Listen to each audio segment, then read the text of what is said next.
Halo sahabat Dikbud, di masa kebiasaan baru seperti sekarang ini, ingat selalu pesan ibu. Keluar rumah kalau penting saja ya nak, ingat untuk selalu 3M. 3M itu mudah dilakukan dan bisa mencegah penyebaran virus corona. Menggunakan masker, mencuci tangan dengan sabun dan air mengalir, menjaga jarak.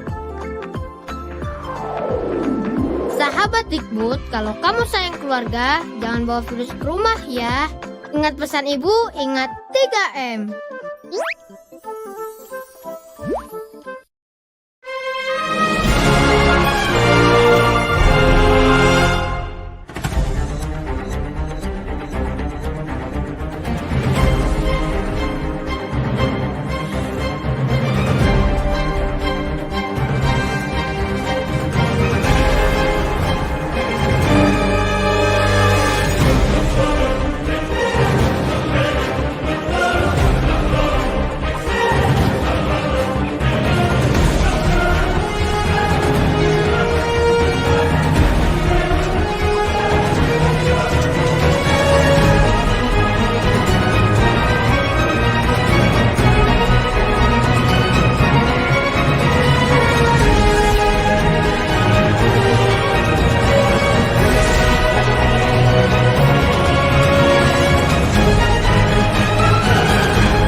Assalamualaikum warahmatullahi wabarakatuh. Selamat siang sahabat luar biasa. Apa kabarnya hari ini? Semoga semua dalam kondisi sehat walafiat ya. Bertemu lagi dengan saya Alin Puspasari yang akan memandu acara online TKPLB online series ini melalui media sosial dalam acara dari guru untuk negeri.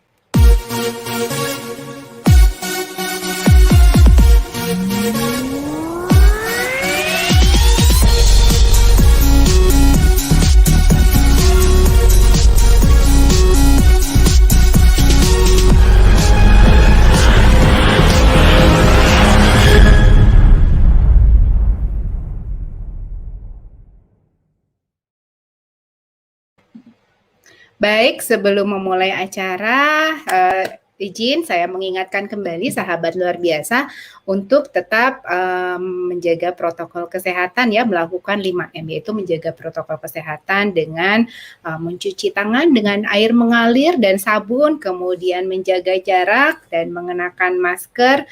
Jangan lupa juga untuk selalu menjaga imunitas tubuh dan menghindari kerumunan. Baik, untuk menjaga lingkungan, mari kita juga membuang sampah masker sekali pakai ini dengan benar ya, yaitu kalau sudah selesai digunakan atau selesai dipakai, semprot dengan disinfektan atau rendam dengan air yang mengandung disinfektan, kemudian dirusak ya, digunting-gunting gitu ya.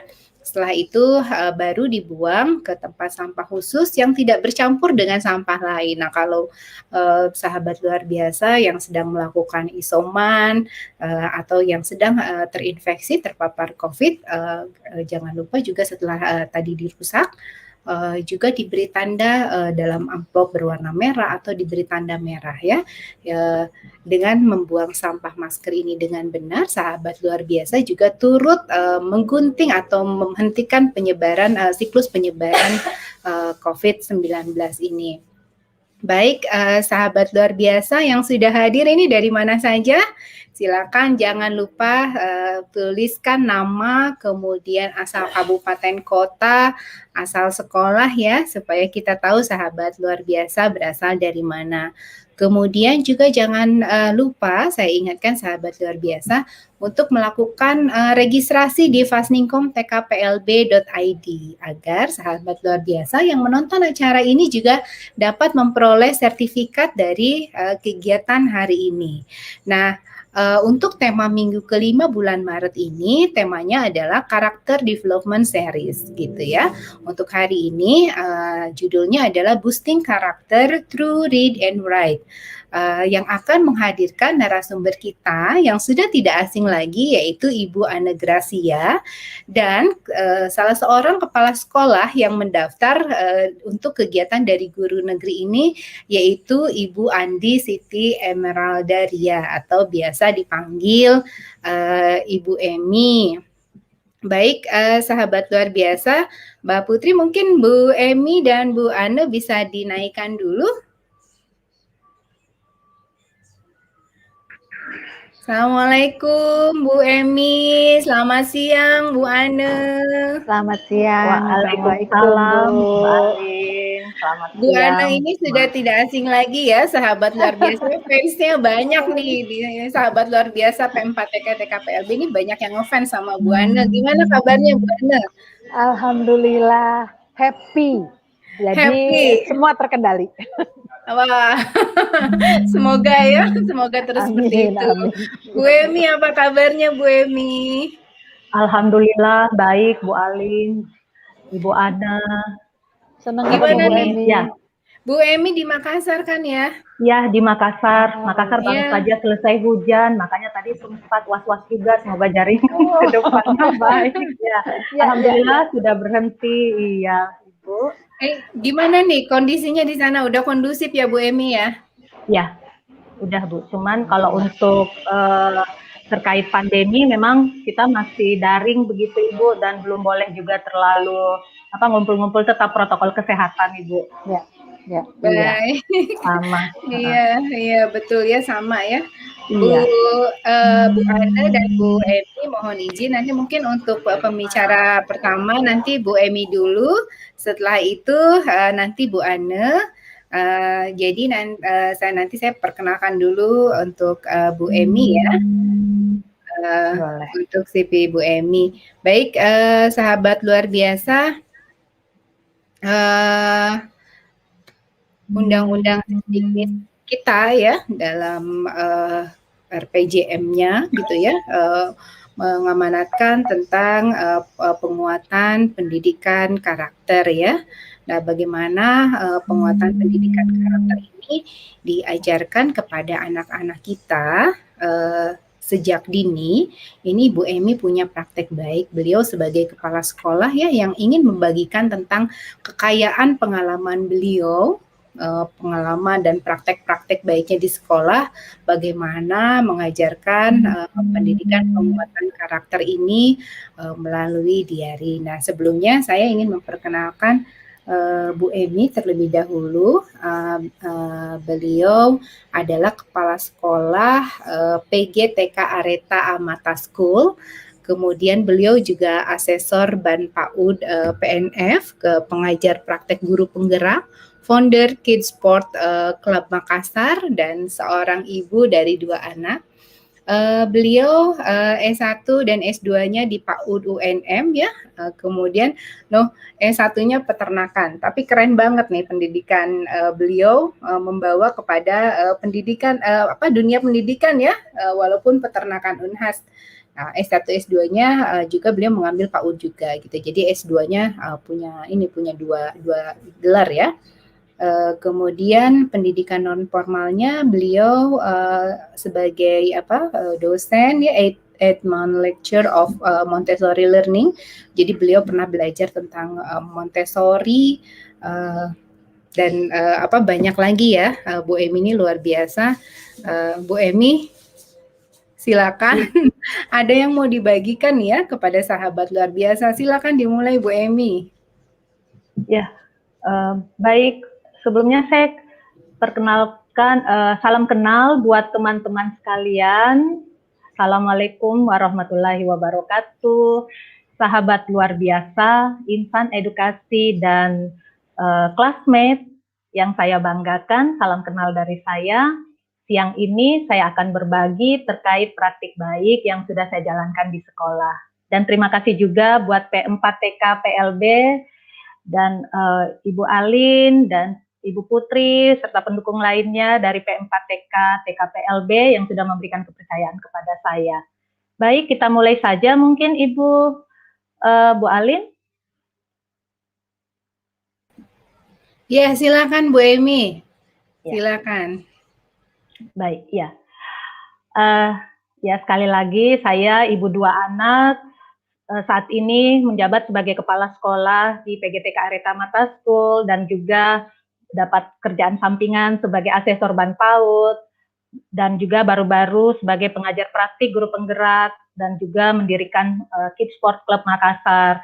Oh ya, ada satu lagi, saya juga terlibat sebagai tutor di tutor PG PAUD pada universitas terbuka. Jadi hampir semuanya tentang kepaudan begitu. Ya, next slide please. Ya. Terkait best practice yang akan saya bagikan siang ini adalah jurnal harianku membangun karakter positif anak usia dini. Kita tahu bahwa pendidikan karakter merupakan pendidikan yang utama untuk diberikan pada anak sebelum pengetahuannya. Usaha menanamkan nilai-nilai karakter baik pada anak usia dini itu adalah sangat penting untuk pembentukan kepribadian anak. Nah, dalam pendidikan karakter yang kita harapkan adalah adanya perubahan perilaku menjadi perilaku yang lebih baik, dan untuk perubahan perilaku itu dibutuhkan juga komitmen dari semua pihak sehingga perubahan perilaku itu dapat merubah pada kognitif, psikomotor, dan afeksi anak usia dini. Namun untuk melahirkan perubahan perilaku yang lebih baik itu tentunya harus melibatkan ketiga unsur, yaitu keluarga, sekolah, dan lingkungan masyarakat sekitarnya. Namun di masa pandemi ini kita tahu fenomena yang terjadi, ketiga unsur tersebut yang mestinya berkesinambungan, bersinergi untuk menanamkan nilai-nilai karakter anak usia dini tidak berjalan maksimal dikarenakan masa pandemi. Fenomena yang terjadi, keterlibatan guru tidak maksimal dalam pembelajaran daring. Orang tua juga kesulitan dalam mendampingi anaknya. Terus motivasi belajar anak pun jadi berkurang atau menurun. Sikap kooperatif tentu sudah nggak ada lagi karena sudah tidak sosialisasi lagi di sekolah, ya kan ya, ibu sahabat luar biasa, dan otomatis juga tanggung jawab jadi menurun. Ini semua mengakibatkan ketidakdisiplinan anak menjadi tidak disiplin, ujung-ujungnya juga bisa menjadikan anak tidak percaya diri, tanggung jawab menurun, di rumah terkadang ada yang semaunya, motivasi sekolah juga malas-malas ikut pembelajaran daring, makin kesini daring makin garing, mungkin ada yang mengalami juga seperti itu, dan itu juga saya alami semasa pandemi, apalagi di awal-awal. Nah, next slide please. Nah, fenomena yang terjadi tadi itu juga didukung dari adanya penelitian terkait perkembangan karakter di masa pandemi. Kita lihat pembentukan karakter termasuk kemandirian, percaya diri, dan tanggung jawab berada di bawah angka 50%. Artinya apa? Berada pada tahap mulai berkembang, bukan pada tahap berkembang dengan baik atau sangat baik. Padahal yang diharapkan pada anak usia TK, perkembangan nilai-nilai karakter anak itu sudah mencapai baik atau sangat baik. Nah, berangkat dari sinilah sehingga saya bersama tim-tim di sekolah berusaha menciptakan strategi gimana sih biar masalah-masalah yang kita hadapi di pembelajaran daring bersama anak-anak ini bisa tercover, bisa dimaksimalkan sehingga penanaman karakter juga tidak terabaikan seperti itu. Next slide please. Nah, sebagaimana juga yang pendapat Bapak Ki Hajar dan Ibu Ratna Megawangi bahwa memang diketahui bahwa untuk menghadirkan adab atau karakter itu anak harus mengalami, merasakan, dan menyadari, lalu melakukan apa yang dia ingin lakukan serta konsisten. Nah, itu menurut saya itu pendapat dari Bapak Ki Hajar bahwa untuk menghadirkan adab atau karakter itu anak memang harus mengalami, melakoni, mengerti apa yang dia harus lakukan. Sementara anak tidak bersosialisasi lagi, terus pendampingan orang tua juga tidak maksimal di rumah, kurang motivasi juga dari orang tua, karena kesibukan orang tua juga yang kita tahu pada saat pandemi, awal-awal pandemi semua serba kaget ya, baik pihak sekolah, semua kaget, tidak ada persiapan yang maksimal, sehingga kita hanya berusaha bagaimana ya biar kita bisa menghadapi pandemi tersebut dan bisa tetap eksis sekolah kita. Nah, seperti itu, jadi apa kendala yang di sekolah juga ternyata dialami di rumah. Kemudian Ibu Ratna Megawangi juga mengatakan bahwa pendidikan karakter adalah sebuah usaha untuk mendidik anak-anak agar dapat mengambil keputusan dengan bijak dan mempraktikannya dalam kehidupan sehari-hari. Nah, berangkat dari pendapat ini juga, saya makin termotivasi untuk membuat suatu best practice, mengembangkan pembelajaran-pembelajaran yang sebelumnya sudah ada. Jadi yaitu sebuah jurnal harian. Jurnal harian ini saya kembangkan dalam rangka meningkatkan penanaman karakter itu. Namun saya berpikir selama ini banyak jurnal-jurnal yang beredar dan bagus-bagus. Tapi saya berpikir bagaimana saya bisa mengembangkan supaya jurnal ini bisa menyentuh 6 aspek perkembangan anak usia dini. Jadi tidak sekedar untuk nilai aspek sosial, emosional, ataupun spiritualnya karena terkait pengembangan karakter, tapi bisa untuk seluruh 6 aspek perkembangan anak usia dini. Sehingga saya melakukan pendekatan proyek. Nah, sedikit saya membahas tentang proyek, mengapa sampai jurnal harian ini saya jadikan sebagai suatu kegiatan proyek, karena kita tahu bersama sahabat luar biasa, insan edukasi dan classmate, bahwa proyek itu adalah tugas yang terdiri dari serangkaian kegiatan, banyak kegiatan yang saling mendukung, yang tidak bisa putus, dan bersifat student center. Nah, ini yang menariknya karena bersifat student center.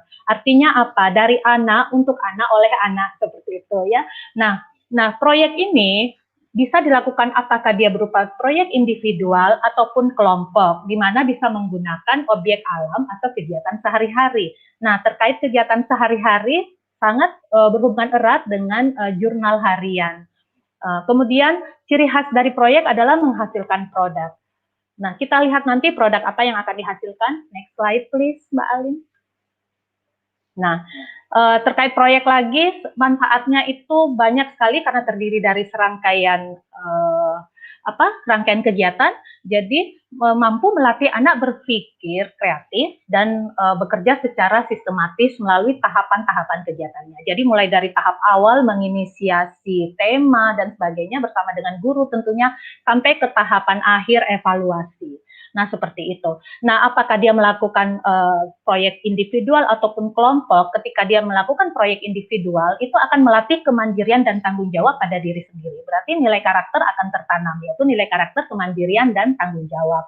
Disiplin apalagi ya. Kemudian proyek kelompok akan membangun kolaborasi, tenggang rasa, tanggung jawab pada orang lain. Jadi seperti itu. Jadi memang saya melihat kalau proyek ini rasa-rasanya waktu itu kami mulai mengembangkan, ini cocok deh buat penanaman karakter. Pendekatan proyek bagus sekali buat penanaman karakter. Kami berpikirnya waktu itu dan kami mencobakan. Nah, untuk orang tua manfaatnya apa? Nah, pada proyek, orang tua hanya berperan sebagai fasilitator atau motivator dan observer. Jadi tidak ada pengambil alih tugas dari anak. Jadi di sini mengurangi intervensi orang tua.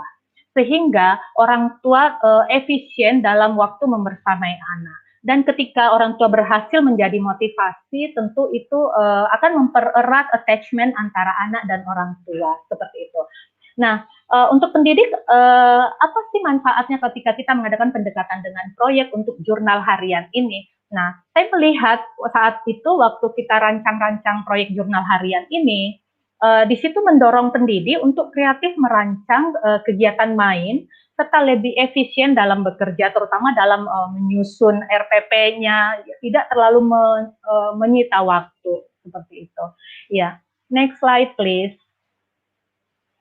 Nah, bagaimana sih proyek jurnal harian itu? Proyek jurnal harian ini kebetulan sama ya dengan nama saya. Ini saya namakan proyek jurnal harian EMI. Kenapa? Karena EMI maksudnya bersifat efektif, menarik, dan integratif. Nanti kita akan lihat. Nah, jadi saya menamakan jurnal harian EMI. Bagaimana sih kok bisa jurnal harian ini yang dalam berbentuk proyek itu bisa diimplementasikan. Kenapa sampai bisa untuk menanamkan karakter anak? Berdasarkan pengalaman di sekolah, kami lihat juga bahwa jurnal ini mampu menstimulasi 6 aspek perkembangan anak dalam rangka membangun sikap positif atau karakter positif anak.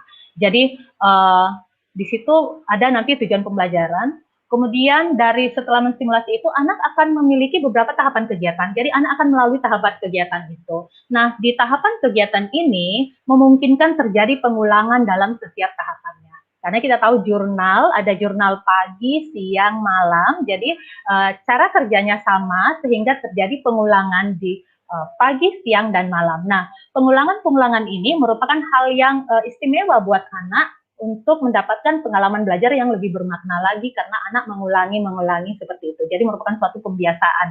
Akhirnya terbentuklah sikap positif. Nah, sikap positif yang dilakukan secara terus-menerus merupakan suatu pembiasaan akan terbangun bersama pengetahuan dan keterampilan yang diperoleh anak tersebut. Ya, next please. Nah, kita lihat adalah tujuan pembelajaran. Nah, tujuan pembelajaran ini mengacu pada kurikulum 13 juga. Jadi tidak keluar dari kurikulum yang ada di Indonesia ya. Nah, di sini kita melihat tujuannya dari proyek jurnal harian ini menyentuh ke 6 aspek. Pertama, anak nanti akan mampu dengan jurnal harian ini kita harapkan anak menunjukkan perilaku baik, jujur, mandiri, disiplin, bertanggung jawab, dan suka menolong. Berarti masuk ke KD 6 dan spiritual ya, KI 1, KI 2 ya. Nah, dan aspek nilai agama dan moral karena melahirkan akhlak mulia, yaitu bersifat jujur, dan juga sosial emosionalnya. Kemudian mengenali dan menyadari kebutuhan dan keinginan atau minat diri. Di sini anak-anak belajar mengenali apa sih kebutuhannya, apa yang dia butuhkan. Di situ anak-anak akan mengelompokkan juga. Nah, dengan mengenali ini ada rasa. Tentunya ini juga berhubungan dengan aspek sosial emosional. Bagaimana dia mengenali emosi dirinya, kemudian dia akan bertindak sesuai dengan keinginannya seperti itu. Jadi boleh dikata bahwa jurnal harian ini dapat memiliki sifat merdeka belajar. Oke, kemudian menyusun perencanaan kegiatan harian. Nah, menyusun perencanaan kegiatan harian ini juga ada di SPTPA anak usia dini. Nah, bagaimana anak itu bisa menyusun perencanaan kegiatan mulai dari step by step, jadi tersusun secara sistematis. Nah, menyusun perencanaan ini tentunya sangat berhubungan erat dengan aspek kognitif anak. Ya, kita ketahui bersama aspek kognitif itu memang mulai dari memilah, mengelompokkan, kemudian menyusun berdasarkan urutannya atau berdasarkan keinginannya dalam hal ini karena merupakan pendidikan karakter, jadi lebih kepada rasa bagaimana anak itu dan kepada perilakunya. Kemudian di tahap selanjutnya ada anak bisa membuat karya dan aktivitas seni dengan melalui pembuatan buku jurnalnya dan menghias sampul buku jurnalnya. Nah, di situ anak bebas berkreasi. Jadi ada stimulasi aspek perkembangan seni seperti itu ya. Kemudian di akhir tahapan proyek, di mana-mana proyek selalu ada tahap presentasi. Di tahap presentasi ini anak akan mengungkapkan sekaligus berefleksi juga. Anak akan mengungkapkan apa yang dia sudah lakukan. Dia akan tahu dia akan menceritakan tahapan-tahapan pembuatan proyeknya. Kemudian di sini juga dia bisa berefleksi dan evaluasi diri. Nah, menceritakan kembali berarti juga bisa masuk di aspek bahasa, perkembangan bahasa dan juga kognitif kembali itu lagi sendiri ya, kembali ke kognitif juga. Karena kita tahu bahasa dan kognitif kan tidak bisa dipisah. Ya. Next slide please. Nah, bagaimana sih mengimplementasikan jurnal harian ini? Ya, untuk mengimplementasikannya, anak yang akan melakukan, anak sebagai eksekutor, diawali dengan beberapa tahapan secara berurut, namun ketika anak melakukan tidak secara berurut, bukanlah suatu masalah, tetapi anak bisa atau mampu menyelesaikan semua tahapannya. Itu yang kita harapkan, supaya tercapai kemandirian dan tanggung jawab dalam menyelesaikan tugas. Pertama itu anak melakukan observasi. Anak akan melihat gambar-gambar yang kita berikan. Karena pada anak usia dini, untuk read and write-nya, anak membaca simbol gambar, simbol simbol pola, simbol angka, simbol huruf. Nah, di situ bukan langsung menulis, tetapi anak melihat gambar. Cuman di gambar itu bagaimana supaya bisa tercover semua. Di gambar itu ada tulisan, ada ada arti dari gambar itu. Nah, jadi mau tidak mau anak akan terbiasa melihat gambar tersebut, kemudian mengenali tulisan dan kata-katanya tersebut. Nah, anak memilih mengobservasi gambar-gambar itu. Kemudian anak menentukan pilihan dari gambar-gambar itu sesuai kebutuhan dan keinginan atau minat dirinya. Misal, nanti kalau pagi saya mau kasih makan kucing saya dulu deh, baru belajar daring, misal begitu. Jadi anak bisa memilih dulu. Mengapa harus anak memilih? Karena tadi dikatakan oleh Bapak Ki Hajar bahwa harus ngelakoni, ngerasani, apa tadi itu ya, bahasa Jawa. Artinya anak memang harus merasakan dulu, anak harus tahu apa yang harus dia lakukan, apa yang diinginkan, karena apa yang dilakukan anak jika berdasarkan dari keinginan dari dalam itu akan lebih membekas, itu akan lebih hasilnya lebih signifikan, lebih nyata seperti itu. Jadi di situ anak akan menentukan pilihan kebutuhannya melalui gambar-gambar itu. Dia akan memasukkan gambar-gambar itu untuk kegiatan pagi apa dulu nih yang dia mau lakukan. Biasa yang kita lihat banyak jurnal-jurnal tracker yang beredar sangat bagus-bagus sekali. Cuman saja terkadang masih belum anak tinggal mencentang-centang saja. Tetapi di sini yang ingin kita lihat bagaimana anak bisa memenuhi keinginannya sendiri. Anak bisa mengungkapkan keinginannya. Jadi dia melakukan berdasarkan keinginannya. Jadi anak yang memilih kegiatannya itu sendiri. Karena memang sejatinya proyek seperti itu dari anak, oleh anak untuk anak. Kemudian anak akan menggunting gambar-gambar tersebut. Dari gunting-gunting itu, nah ini akan masuk ke fisik motorik, ya. Kemudian dari gunting itu anak akan memilah gambar-gambar itu, mengelompokkan berdasarkan keinginannya, berdasarkan keadaan, berdasarkan situasi pagi, siang, atau malam yang cocok. Jadi mereka akan mencocokkan juga. Nah ini masuk kognitif tentunya. Kemudian gambar yang sudah dipilihnya dia akan tempel masuk ke template-nya. Nah, template yang disediakan itu adalah tugas dari seorang guru, karena guru tugasnya adalah fasilitator. Jadi pada saat pembelajaran daring, guru sudah menyebarkan file-file template ke orang tua untuk nanti tinggal di-print sama orang tua dan anak mulai eksekusi, mulai dari observasi seperti itu. Nah, tiba di menempel, anak akan menempel. Di sini anak akan diajak untuk berpikir kritis untuk tidak salah menempel. Tetapi orang tua tidak terlalu mengintervensi pada saat anak ingin menempel. Kenapa? Karena dari kesalahan anak akan belajar. Jadi anak itu betul-betul terpancing, ini saya mau melakukan di pagi hari. Tapi apakah cocok gambarnya ini? Misalnya dia mau tempel di pagi hari. Tetapi gambar yang ada misalnya ada gambar bulan. Berarti itu kan masuk di malam hari. Nah di sini anak akan tertantang karena banyak sekali tantangan di gambar-gambar tersebut yang bisa membuat anak itu berpikir kreatif gitu, anak imajinasinya langsung jalan dan muncullah beragam pertanyaan-pertanyaan kepada orang tuanya dan kepada guru-gurunya melalui Zoom ya. Dan kemudian anak akan melakukan juga melipat template-templatenya. Nanti kita lihat karena buku jurnal ini akan berbentuk seperti buku yang berbentuk lipatan zigzag. Dan panjang buku jurnal itu tergantung dari seberapa banyak gambar yang ditempel anak dan gambar yang ditempel anak adalah harus gambar yang memang yang dia inginkan untuk lakukan. Jadi gambar kegiatan yang memang ingin dia lakukan. Jadi ketika dia tidak ingin melakukan itu, anak tidak menempel gambar tersebut. Jadi ada konsekuensi komitmen dari anak itu. Oke, jika kamu memilih gambar ini, silahkan, tapi komitmen terhadap apa yang kamu sudah pilih dan kamu akan melakukan itu. Dan tugas orang tua adalah bagaimana mendorong anak, memotivasi anak. Misalnya sederhananya mengingatkan, ayo sudah isi jurnalnya belum? Biasanya mengisi jurnal itu bisa dilakukan sekali sehari atau 2 kali sehari biar anak juga nggak bosan. Nah, orang tua bisa mencari waktu bagaimana bisa berefleksi bersama anak, memancing, mengadakan refleksi terbimbing buat anaknya, misalnya melalui dengan memancing pertanyaan-pertanyaan kepada anak. Apa sih yang kamu sudah lakukan tadi pagi? Karena sesungguhnya jurnal itu adalah isinya berupa refleksi. Ya, tujuan dari jurnal sebenarnya bagaimana anak bisa berefleksi. Karena anak yang bisa berefleksi tentunya mudah untuk menanamkan karakternya.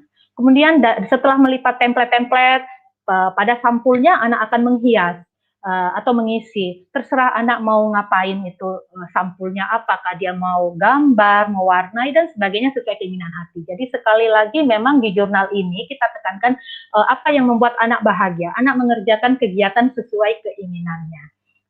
Ya. Kemudian anak bisa mempresentasikan di akhir setelah dia selesaikan proyeknya, apakah proyek pagi dulu dia selesaikan atau sekaligus proyek malam pembuatan bukunya tersebut sebelum mengisi jurnalnya, itu anak bisa mempresentasikan tahapan-tahapan proyeknya. Apakah dia presentasikan di orang tua atau dia presentasikan pada saat daring dengan miss-missnya di sekolah.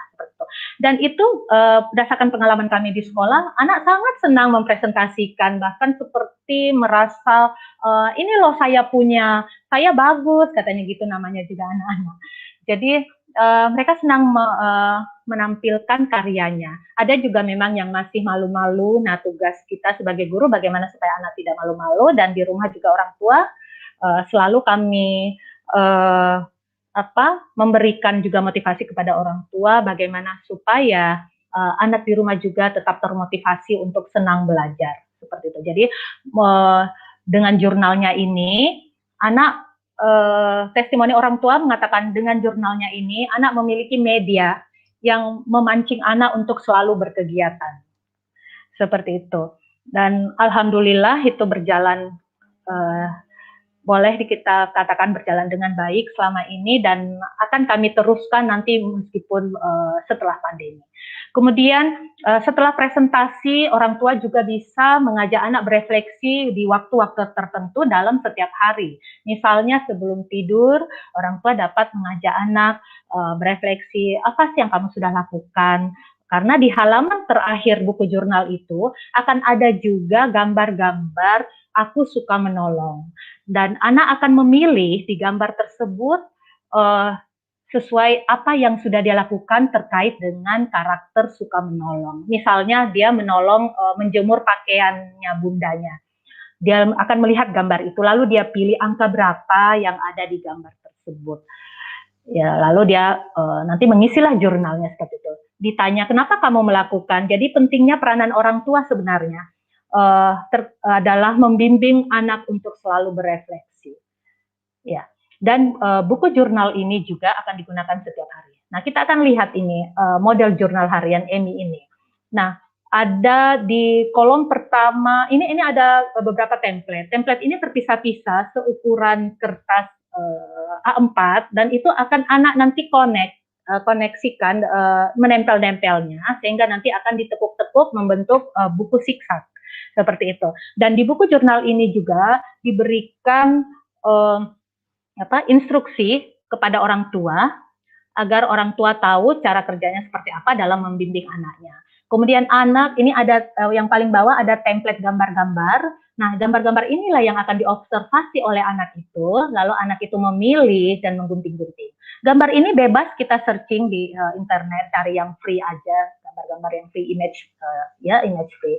Dan anak bisa menggunting sesuai apa yang dia inginkan, lalu dia tempel, masukkan di template apakah pagi, siang, atau malam. Nah, tantangannya anak tidak salah dalam memasukkan atau mengelompokkan kegiatan-kegiatan yang ingin dilakukan di pagi, siang, atau malam hari, seperti itu. Nah, di kolom terakhir ini ada yang gambar di bawah logo guru untuk negeri itu ada kolom gambar. Nah, di situ sebenarnya itu adalah kolom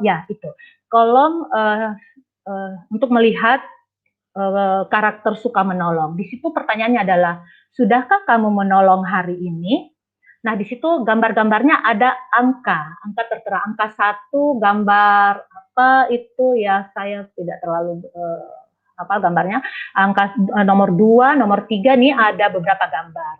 Orang tua bisa membuat atau memasukkan bermacam-macam gambar, cuman karena kita memakai ukuran paper A4 sehingga yang muat cuman ada 9 gambar. Tetapi kita bisa ganti, ditempel aja, ditimpa lagi ketika anak memang sudah mampu melakukan sikap menolong seperti itu. Nah, ketika dia sudah mampu melakukan sikap menolong itu, anak akan mencentang ada kotak-kotak di bawah gambar itu, ada untuk hari Senin, Selasa, Rabu, Kamis. Ya benar, ada Senin, Selasa, Rabu, Kamis. Anak akan bekerja, memasukkan sesuai harinya.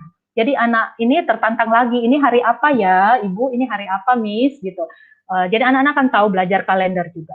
Di situ dia akan centang, di hari Senin misalnya apa yang dia lakukan. Kalau misalnya membantu ayah mencuci mobil, seperti itu ada di nomor 4, berarti dia tulis di hari Senin, misalnya dia melakukan itu, dia tulis angka 4. Berarti lagi-lagi dia akan belajar distimulasi matematika, dari aspek matematikanya ya, matematika konsepnya, seperti itu. Nah, jurnal dan bagusnya, yang efektifnya, menurut testimoni orang tua juga, di akhir untuk kolom terakhir tersebut yang suka menolong, itu orang tua suka tanyakan, suka refleksi pada saat menjelang tidur, kata orang tua. Dan itu yang dipraktekkan selalu menjelang tidur, supaya anak merasa juga sudah santai, ibunya juga sudah santai, jadi terjadi komunikasi yang lebih santai, sehingga terjalin komunikasi yang lebih efektif ya. Anak juga merasa nyaman menjawab, seperti tidak ada tekanan. Orang tua juga terbebas, sudah pulang dari kantor, sudah saatnya istirahat, lalu ngobrol-ngobrol sama anaknya. Apa yang kamu sudah lakukan nak hari ini? Oh, kenapa kamu lakukan itu? Gimana perasaanmu? Jadi anak belajar mengenali perasaannya. Seperti itu. Ya, diharapkan nanti setelah dia mengenali perasaannya itu akan membantu lebih mudah meningkatkan menanamkan karakter dalam dirinya, seperti itu ya. Next slide please. Nah, ini visualisasi yang saya bilang tadi, jurnalnya akan tertekuk-tekuk jadi panjang. Dan dulu sebelum pandemi juga sebenarnya sudah kita mulai, jadi setiap hari diharapkan anak itu membawa. Cuman di masa pandemi kami mulai kembangkan lagi untuk memperbanyak kegiatan, jenis kegiatannya, sampai hingga ke kegiatan malam, dan ada untuk unsur sifat menolongnya di kolom terakhir. Itu yang kami tambahkan lagi di masa pandemi ini. Nah, anak-anak senang sekali. Kalau pagi dibawa, pulang dibawa pulang lagi. Nah, kalau pagi, dulu waktu masih tatap muka, kalau pagi anak-anak presentasi di depan kelas, artinya mengkomunikasikan hasil karyanya. Miss, kemarin aku begini, tadi pagi aku bangun subuh loh, bangun pagi loh, Miss, aku sudah tidak nangis lagi, misalnya seperti itu. Jadi ini adalah salah satu media buat anak yang tadinya malu-malu, punya rasa malu-malu, tapi dengan ada bantuan media ini, anak terbantukan, kami juga guru terbantukan melihat anak kami senang berlomba-lomba maju ke depan kelas untuk mengungkapkan perasaannya di pagi hari sebelum kita masuk ke inti. Jadi pada saat persepsi dan pada saat menggali diskusi-diskusi ringan dengan anak-anak, kami menggunakan media ini.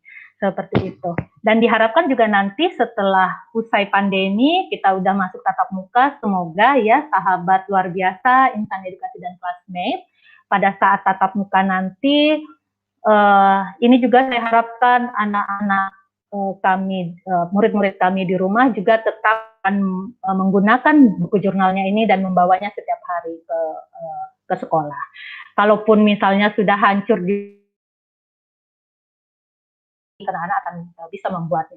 Nah, bagaimana hubungannya dengan membaca dan menulis? Nah, jurnal ini memang ditujukan untuk anak TK. Sebagian anak TKB sudah mampu menulis. Nah, di video tersebut ada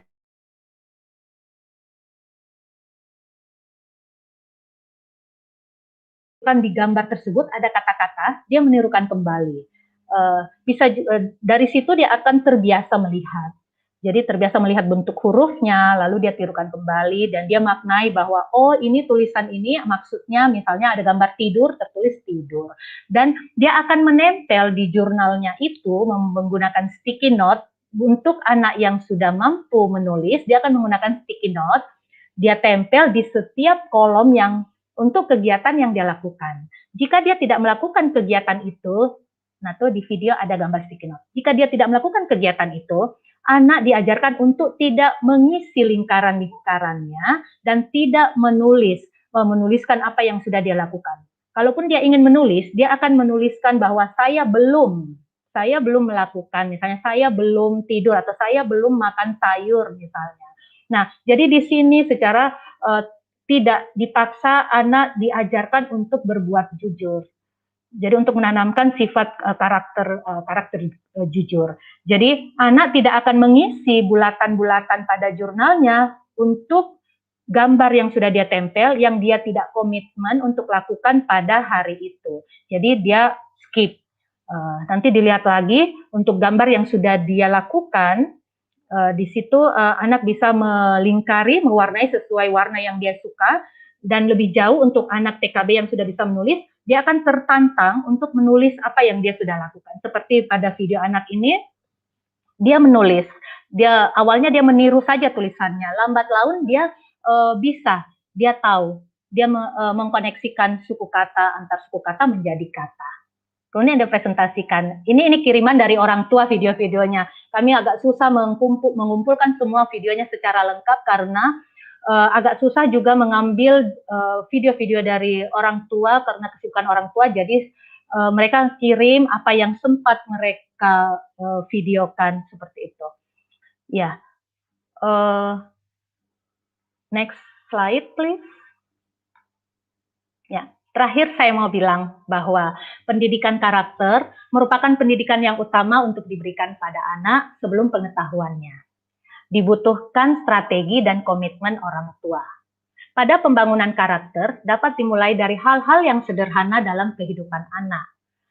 Belajar mengenal dan menentukan kebutuhan dan keinginan diri sendiri, kemudian terbiasa berefleksi dan evaluasi diri, merupakan strategi bagi anak dalam membangun karakter positifnya. Dan orang tua di sini berperan dalam mendorong anak untuk menggunakan strateginya. Ya. Demikian dari saya, Bu Alin. Ya.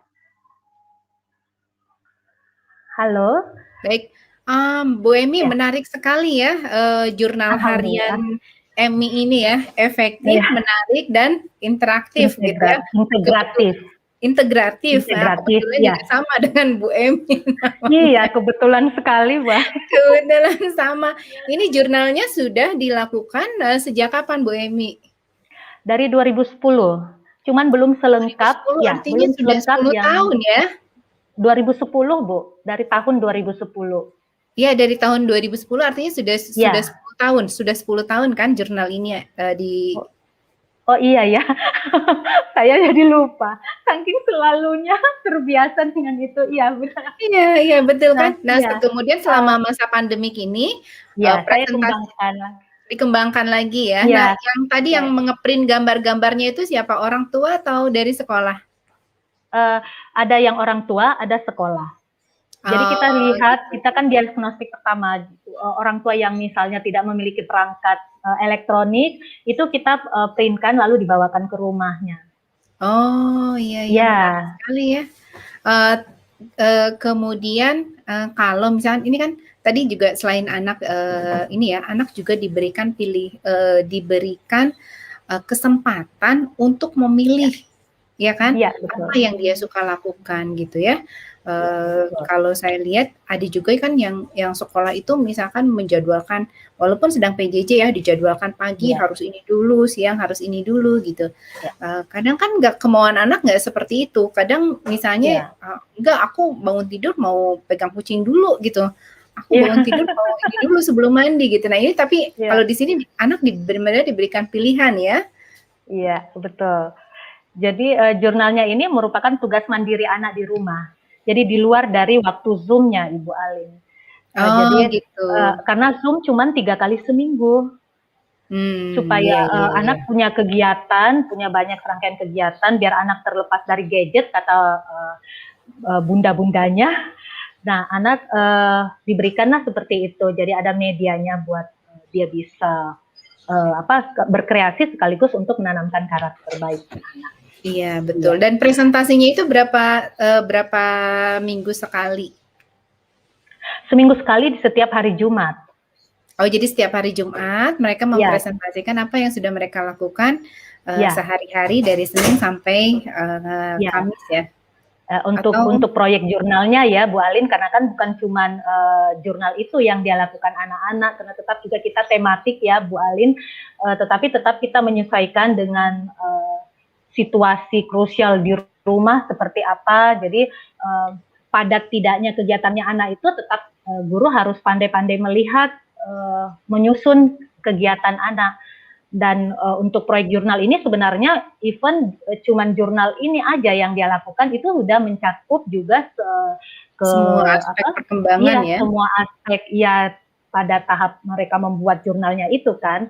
Nah, setelah jadi jurnalnya tinggal mereka isi lagi dan berefleksi, dan itu sebenarnya yang memang lebih penting daripada sekedar pengetahuan Bu Alin, itu menurut kami. Betul Bu Emi, betul. Jadi itu pendidikan karakter yang memang penting ya. Jadi anak bisa memilih, bukan kita yang memilihkan apa yang harus dilakukan anak, tanpa melihat bahwa anaknya tuh lagi nggak mood atau lagi nggak apa gitu ya Bu ya. Menarik sekali. Betul. Nanti kita dengar pendapatnya dari Bu Anna Gracia sebagai praktisi neuroscience seperti apa ya. Baik, mohon izin nanti Bu Emi ke belakang panggung dulu. Kita lanjutkan dengan sesinya Bu Anna Gracia. Baik, silakan Mbak Putri, Bu Anna Gracianya. Ya, Bu Anne. Ya, Bu Anne, ini sahabat kita akan membawakan materi tentang engram alfabet. Apa itu engram alfabet? Seperti apa gitu ya. Saya sendiri baru dengar namanya engram gitu ya. Silakan Bu Anne, nanti sambil saya juga minta komentar Bu Anne tentang tadi jurnal harian. Menarik sekali ya Bu Anne ya. Betul sekali, betul banget Bu Alin. Iya. Baiklah, mari kita mulai berdiskusi. Classmate, sahabat luar biasa dan insan edukasi, dari jurnal yang Anda dapatkan tadi, saya yakin semua kita akan sangat-sangat ingin untuk segera menerapkannya. Ya. Namun ada pengalaman menarik yang saya lihat dari sharing banyak teman-teman guru dan orang tua. Jika saja apa yang disampaikan tadi itu bisa berjalan dengan mulus, kita semua bahagia. Namun ada kadang-kadang kendala seperti yang tadi Bu Alin bilang. Aduh, itu anak bangun maunya pegang kucing dulu katanya tadi ya. Atau ada yang bangunnya ngek-ngok, nggak tahu udah tidurnya salah kali. Nah, lalu kalau dihubungkan dengan karakter series kita, ya terutama topik kita yang mengatakan pada hari ini kita mau boosting gimana caranya karakter itu dikembangkan melalui menulis dan membaca. Maka nomor satu saya mau mengatakan di bawah usia 5 tahun. Di bawah usia 5 tahun itu kita mesti persiapkan dulu semua fundamen yang dibutuhkan untuk munculnya keterampilan menulis dan membaca. Secara sederhana yang kita bisa lihat langsung adalah apa sih kebutuhannya? Yang gampang dulu kita omongin, toolsnya. Pasti butuh toolsnya. Menulis dan membaca berarti butuh apa? Butuh bacaannya dong. Butuh simbol-simbol bacaan, simbol-simbol hurufnya. Oke. Bisa disediakan? Gampang, tempel-tempel di dinding. Lihat di mana-mana ada. Beres. Yang kedua, persiapan toolsnya untuk menulis. Butuh apa? Ya alat tulis. Gampang sekali. Pakai yang beli maupun yang tidak beli ya. Sampai kita bisa menggunakan tanah atau pasir di depan rumah kalau habis hujan. Tadi kata Bu Emi di Makassar Ibu habis hujan. Nah, kalau tanahnya basah tuh pakai jari aja kita bisa menulis-nulis, menggambar-gambar. Jadi itu dasar pertama yang kita sebagai manusia awam gampang deh. Pokoknya kalau urusan menulis dan membaca, kalau cuma sediain bacaan, sediain simbol baca, sediain alat baca, sediain alat tulis, Enggak problem.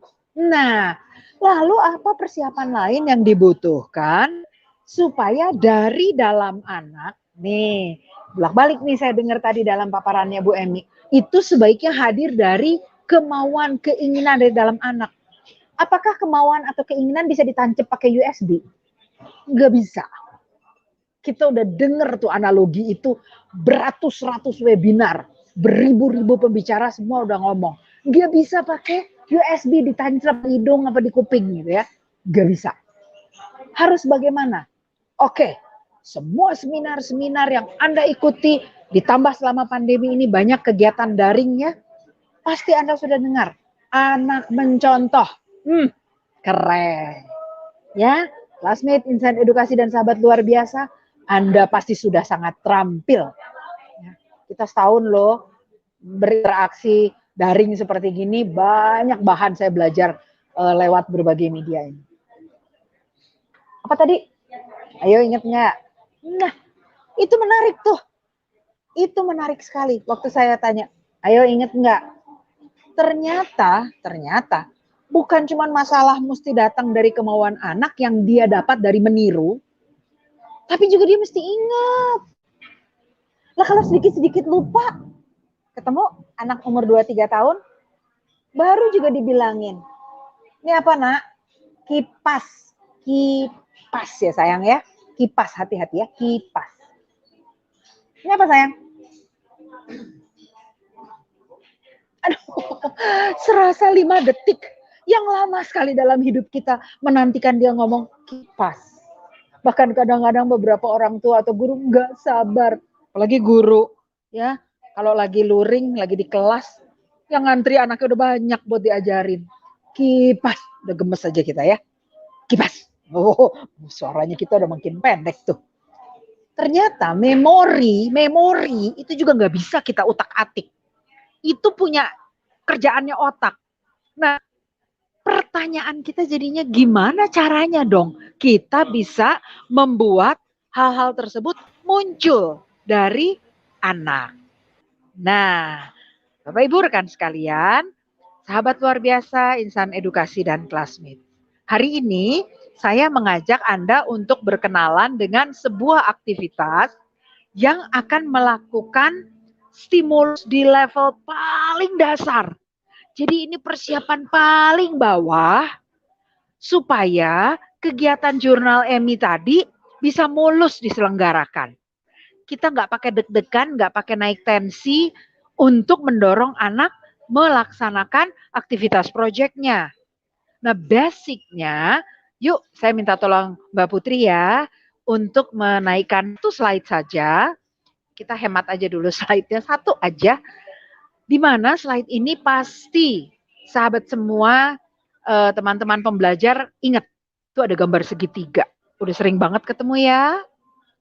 Jadi tadi Bu Emi juga menyebutkan adanya komponen penting untuk mengembangkan anak, untuk karakternya itu adalah, kita lihat yang segitiga dulu, di situ ada psikomotor, afektif, dan kognitif. Memori bagian mana? Semua orang selalu bilang memori itu kognitif. Cukup Mbak Putri begitu saja. Udah cukup ya. Selalu semuanya bilang memori itu kognitif. Enggak ya rekan semua ya. Memori itu juga menyimpan memori afektif, ya, juga menyimpan memori psikomotor. Dan serunya ternyata manusia itu awalnya dia simpen memori psikomotor dan afektif duluan. Memori kognitif itu belakangan. Oke? Maka supaya kita bisa membangun fundamen yang solid untuk mengembangkan, mendevelop ya, mengembangkan karakter dengan boosting pada kemampuan membaca menulis, maka pastikan dulu baca itu bukan cuma butuh simbol-simbol huruf untuk dibaca, tapi perlu keterampilan antara mata memorikan huruf atau simbol-simbol tadi, ditambah telinga menyimpan memori bunyinya. Karena kalau dia nggak simpan memori bunyinya, nggak akan jadi membaca. Oke? Ingat itu ya. Lalu menulis. Menulis pun harus koordinasi antara memori dari visual plus motorik halus membentuk simbol tadi. Jadi untuk membaca dan menulis itu minimal simpelnya 3 big topic di otak mesti kerja. Itu baru simpelnya. Oke. Ya, kalau mau saya kasih yang kompleksnya sebetulnya slide-nya banyak. Teman-teman bisa download tentu di fasilitas download file ya di P4TK TKPLB. Nah, rekan-rekan, untuk bisa melakukan ini banyak banget yang melakukan aktivitas kompartemental. Apa artinya? Aktivitas yang pecah-pecah. Aktivitas yang segmental. Jadi hari ini motorik halus terus. Habis itu motorik kasar aja. 6 aspek loh kata Bu Emi tadi ya di STTPA ya. Itu kalau dipecah-pecah, begitu kita sampai di fase yang mau menggunakannya secara integratif terus kita pusing. Kok nggak bisa ya? Bagian mana yang salah ya? Ya, saya tidak mengharapkan itu menjadi tugas guru ataupun orang tua. Sebaiknya guru atau orang tua itu mendapatkan seperti proyek dengan jurnal EMI. Sebuah kegiatan integratif namun bisa dilihat komponennya. Maka untuk menunjang hal tersebut, Anda bisa mundur ke belakang. Tadi kan videonya kebanyakan anaknya udah bisa baca tulis ya. Kita mundur 1 step pada anak yang saya nggak peduli umur, tapi dia nggak bisa baca tulis. Atau bahkan anak yang memang secara umur belum perlu bisa baca tulis. Tapi pengen kita stimulus. Tidak kita stimulus dengan kertas dan alat tulis. Ini salah satu pilihannya. Nomor 1, ingat dulu judul aktivitasnya, alfabet. Berarti ada komponen huruf. Ya, dan ada komponen numerik. Oke. Alfabet adalah pemicu aktivitas ini. Artinya, di dalam aktivitas ini, dia mengandung unsur yang pasti akan memiliki urut-urutan, sequence dari alfabet untuk membentuk kata lalu kalimat. Kata lalu kalimat. Jadi kegiatannya membaca? Enggak. Yang unik, ternyata di alfabet ini, kegiatan alfabet kata keduanya adalah engram. Engram artinya jejas atau jejak pada memori, terutama jejak-jejak memori gerak. Jadi otak kita tuh seperti perpustakaan, ada pengkategoriannya, ada tempat penyimpanan memori kata-kata, tempat penyimpanan memori visual, tempat penyimpanan memori auditori, bla bla bla. Ada tempat penyimpanan memori gerak. Nah, tempat penyimpanan memori gerak itu dia terkoneksi antara di otak sama di otot. Ya, jadi dia mesti ada koneksinya nih.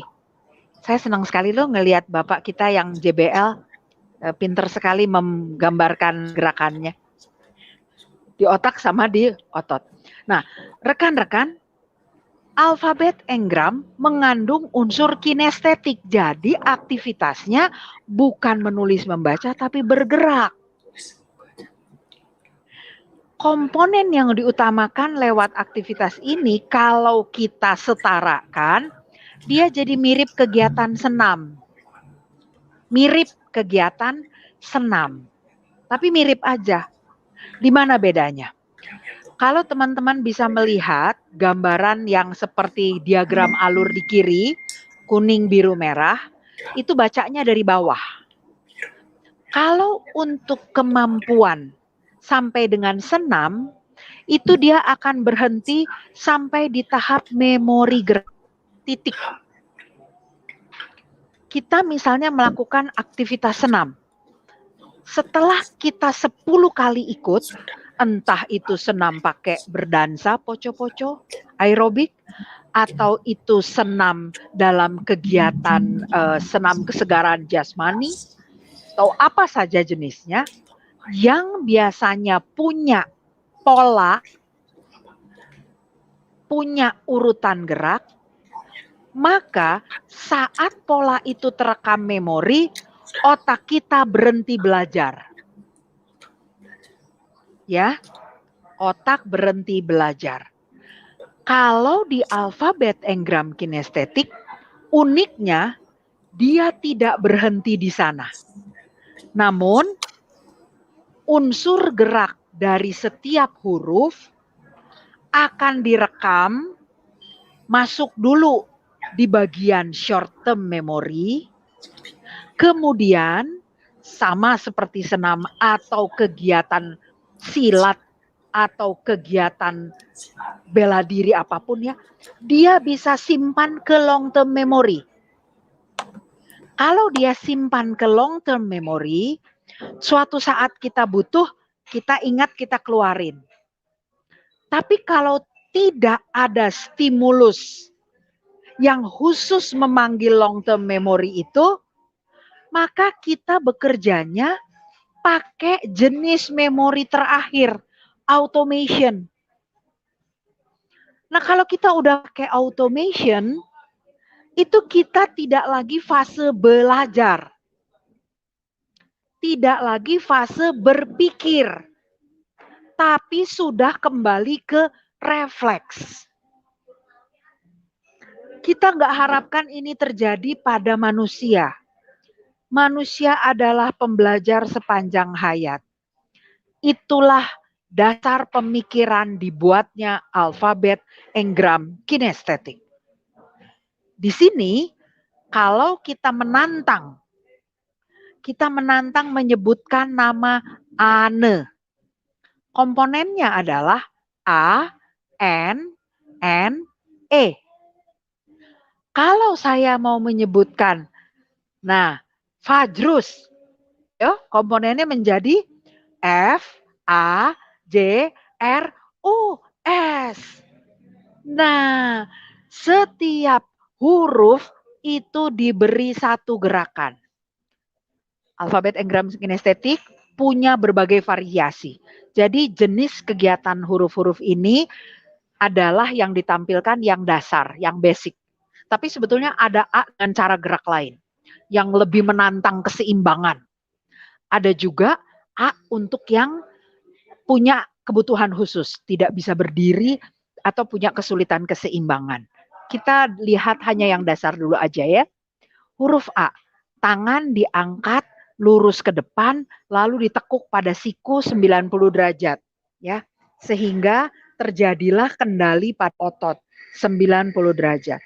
Kaki diangkat, lututnya, lalu setelah lutut ke betis tulang kering 90 derajat. Ini A. Teman-teman, kalau saya mau bilang kata baca, maka gerakannya lihat. B itu kakinya maju, kaki belakangnya ada di belakang, ya. Atau bagi orang yang lebih bagus keseimbangannya, kaki depan, kakinya salah satu diem, lalu kaki yang satunya yang mundur ke belakang, ya. Kemudian badan tegak, kedua belah tangan diletakkan di depan dada, ya. Nanti boleh bergerak sedikit untuk keseimbangan, karena kalau kakinya mundur, keseimbangan kita ditantang, kita cari pembobotnya dengan menggerakkan tangan ke depan. Jadi, kegiatan alfabet engram kinestetik ini memicu stimulasi pada otot, sendi, keseimbangan, koordinasi, memori, dan proses pikir. Karena kalau saya bilang baca, berarti gerakannya B-A-C-A. Ya. Sedangkan kalau saya bilang caba, berarti dia harus mulai dari yang samping C, baru A, kemudian B, baru A lagi. Nah, lihat gerakan, lihat di slide berikut supaya lihat tantangan yang lain untuk huruf D, E, F, ya. Ini huruf D-nya diputar di pinggang untuk membantu anak-anak dan kita dewasa memiliki fleksibilitas dan awareness tubuh atas dan bawah. Lihat huruf E, aduh nantang banget tuh. ya, kakinya mundur ke belakang, turun banget badannya, sementara kepala mendongak ke atas. Tangan terentang ke atas satu, tangan satunya di pinggang. Ini kepala mendongak ke atas, membantu memberikan stimulus bagi tengkuk dan punggung. Jadi rekan-rekan, kegiatan ini adalah kegiatan yang memicu olah tubuh, tapi kalau kita lihat lagi segitiga, piramida belajar, yang di awal ya, yang kita udah sering lah lihat di semua seminar-seminar, apalagi kalau unsur neuroscience-nya ada, itu unsur keseimbangan, postural security, awareness of two-sided body, ya, sampai ke koordinasi terpenuhi semua. Maka rekan-rekan, Anda bisa memanfaatkan kegiatan ini untuk men-challenge anak mengenali simbol huruf dan merangkainya dengan menyebutkan bunyi. Misal ini ya. Yuk lihat satu slide lagi. Jadi kita lihat huruf F-nya. Nah, itu huruf F-nya. Ayo kalau tanya masih pada ingat huruf A-nya enggak? Jadi kalau mau menyebut Fajrus tadi F, A. Ya, ada perubahan pada gerakan yang kemudian membuat kita harus mengambil memori jangka panjang tanpa melupakan memori jangka pendek. Mana memori jangka pendeknya? Itu loh tantangan nyebutin namanya tadi. Ayo disebutin namanya, Alin. Yuk lihat slide berikutnya supaya kita ketemu huruf L-nya sama huruf I-nya. Tuh ada I-nya ya, I-nya disilang di atas. Dan tangannya itu mesti diputer supaya otot di depan yang sering disebut sebagai forearm ya, itu keputer. Ini adalah persiapan pergelangan tangan yang terputar untuk kesiapan kelenturan menulis.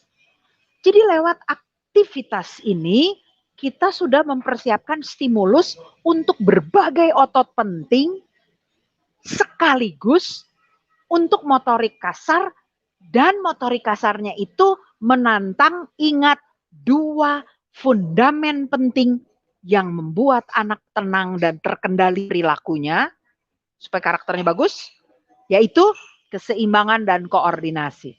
Itu baru I-nya ya. L-nya yuk kita lihat slide berikut di L-nya. Wih, L-nya pakai serong loh. Kita serong lalu kakinya diangkat. Rekan-rekan, ini kita lagi persiapkan video dari kegiatan ini. Nanti bisa dilihat di YouTube dan kemudian kita bikin challenge TikTok yuk. Pasti senang deh. Ya, ada TikTok anak-anak, ada TikTok guru. Dan kita lihat betapa kelenturan, koordinasi dan keseimbangan, memori, short term, long term, sequence itu artinya keberurutan, memori itu untuk menstimulus otak kiri supaya terbangunlah kemampuan menyusun task list, rutinitas. Ya, ini mendukung, tadi teman-teman sudah lihat bagaimana anak-anak harus bikin jurnal. Oke, baik. Saya tidak mau berpanjang lebar dulu di sini, tapi nanti kita bisa diskusi. Satu hal yang ingin saya ingatkan bahwa varian aktivitas alfabet engram kinestetik dapat dimanfaatkan untuk anak usia dini tanpa terlalu meminta idealitas gerakannya, tapi dipakai untuk mengamati kemampuannya. Tolong diingat ini ya. Kita tidak mengejar idealnya gerakan, tapi mengamati kemampuannya. Supaya kita bisa bantu koreksi. Untuk anak SD, ini kita pakai untuk menantang mereka berkomunikasi. Kami pernah melakukan kompetisi 3 grup, 1 grup isi 3 orang, lalu grup yang ini dia kompakkan bikin kata berantai. Terus dia duluan, bunga. Dia nggak boleh sebut bunga, tapi dia bergerak. B, U, N, G, A. Dia bergerak. 2 grup lagi nebak. Itu gerakan bacaannya apa ya? Oke, bisik-bisik mereka. Grup kedua, mawar. Mereka bergerak. M, A, W, A, R. Grup ketiga, ditebak. Tadi grup 1 bunga, grup 2 mawar. Saya, melati. Nah, balik ke grup 1. Bingung grup 1 dibalik. Bunga, mawar, melati, Oh dia tahu, dia jawab apa? Indah. Waduh, pinter kan? Dia jawab indah.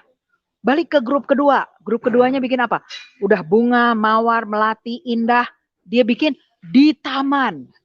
Oh itu men-challenge sekali. Itu anak SD sampai ke SMP. SMP di salah satu daerah di Sumatera kami challenge adu pantun pakai alfabet Engram. Saya yang jadi jurinya yang udah kemeringet capek ya. Mereka nggak berhenti-berhenti loh. Heran. Rupanya rasa letihnya hilang karena semangat. Ya. Jadi kapok buat saya. Lain kali saya mesti pakai timer. Saya kira mereka bakal nyerah. Gak taunya memang semangat adalah obat luar biasa untuk belajar. Jadi rekan-rekan, harapan kami dapat memberikan kepada teman-teman satu varian kegiatan lagi yang bisa memicu teman-teman untuk menstimulus anak secara integratif, komprehensif. Ya, detail-detail observasi dari kegiatan ini juga ada panduannya dengan bentuk SOP sederhana. Itu dulu yang mau saya ceritakan. Kita kembali ke Bu Alin.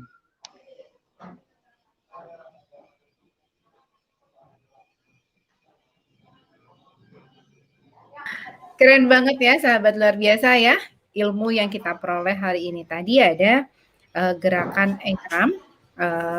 Bu Ane, saya lihat tadi gerakan Engram itu saya jadi ingat waktu SD saya pramuka itu ada namanya Morse. Nggak, Semafor Bu yang mirip. Morse, tapi ini apa yang Morse, yang sandi, yang pakai gerakan bendera-bendera itu loh. Ah iya itu dia. Semafor itu Bu. Itu semafor ya? Itu semafor. Saya juga soalnya seorang pramuka. Iya benar. Jadi tuh jadi ingat malam-malam atau dia bisa pakai kalau kadang pakai ini ya, kadang pakai bendera. Terus kadang pakai ini kalau malam-malam tuh saya ingat pakai lampu, pakai senter. Betul.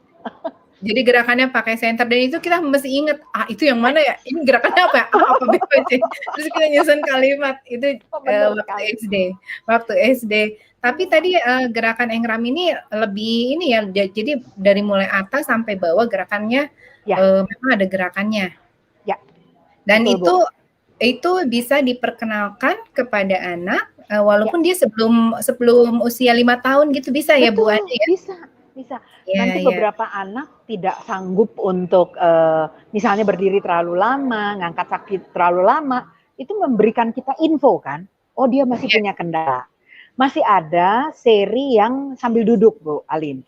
Jadi kalau kita nanti melihat kendala pada anak ya jangan dipaksa, nanti dia patah hati, dia tidak mau melanjutkan, dia ketinggalan dong dibanding yang lain. Padahal kan kita tugasnya mau menstimulus. Maka bisa di beberapa tempat kami perkenalkannya 2 jenis varian, duduk dan berdiri. Tapi kalau yang SMP lebih seru Bu, seperti mereka lagi melayang terbang-terbang kegiatannya, seneng deh ngelihatnya. Iya, pasti keren banget.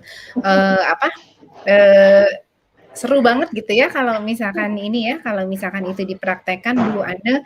Dan tadi yang saya garis bawahi bahwa sebetulnya memori yang pertama harusnya kita stimulasi itu adalah dari mulai gerak dulu ya, dari mulai gerak. Kemudian kognitif itu seharusnya terakhir ya.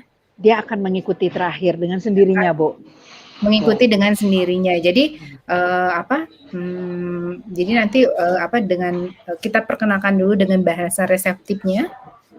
Stimulasi di stimulasi suaranya ya. Gitu ya. Kemudian sambil gerakan gitu ya. Yang menarik Bu, ini pernah kami bergabung juga, mungkin sahabat keluarga Insan Edukasi, classmate pada ingat dengan Bu Marti, Bu Sumarti. Nah, dengan Bu Sumarti kan dengan program CBI Foniknya tuh kita belajar betul fonem. Jadi kita sangat menggalakkan untuk kasih lihat. Jadi kita challenge Bu, gini caranya. Kita kasih satu kata, misalnya rumah. Terus abis itu Bu, kita punya kart kecil-kecil per huruf. Nanti kita angkat ya. Tapi yang boleh diteriakkan oleh guru dan anak-anak adalah bunyi fonemnya Bu. Jadi nggak boleh bilang R, tapi menjadi R.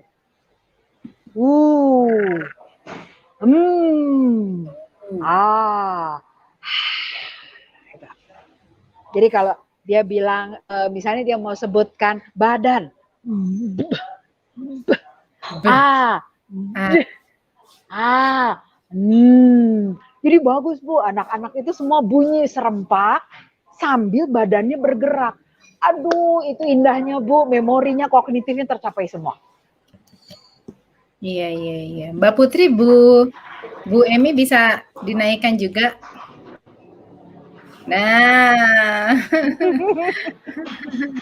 gitu ya. Menarik sekali ya sahabat luar biasa ya perbincangan kita hari ini. Jadi tadi dari mulai mengenalkan alfabet melalui gerakan ya, melalui gerakan dan suara. Kemudian juga dari Bu Emi bagaimana kita menguatkan karakter anak, membangun karakter anak melalui anak diberikan pilihan-pilihan untuk melakukan kegiatan, kemudian dia setelah pilihan itu dia melakukan kegiatan itu dia merefleksikan ya, mencatat dan mencatat dalam artian menempel ya kalau anak-anak usia dini ya, menempel. Ada mencentang juga Bu, mencentang, menggunting ya. Mencentang, menggunting, kemudian merefleksikan dengan orang tua, di akhir minggu juga merefleksikan dengan guru ya, mempresentasikan. Ini luar biasa. Dan sahabat luar biasa ini komentarnya nggak sabar nih pengen mempraktekkan.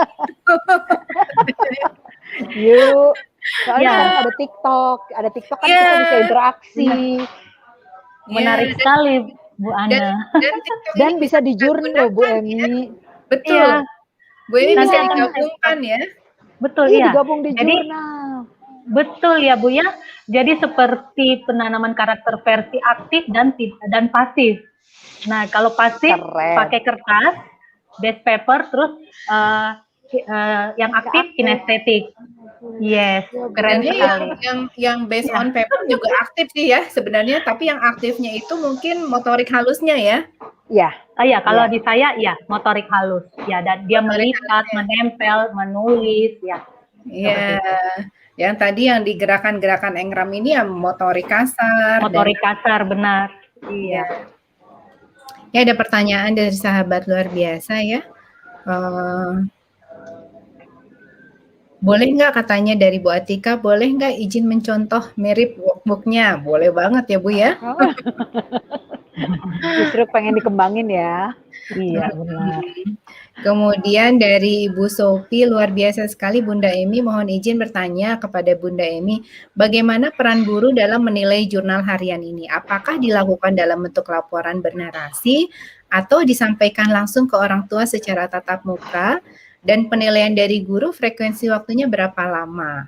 Apakah sebulan, sekali, atau bagaimana katanya dari Bu Sophie? Ya, baik. Dijawab sekarang Bu Ali? Boleh. Langsung aja Bu dijawab Bu, karena nanti biar nggak lupa Bu Alin. Iya, biar nggak lupa. Iya, benar. Nah, kalau untuk bagaimana cara menilainya?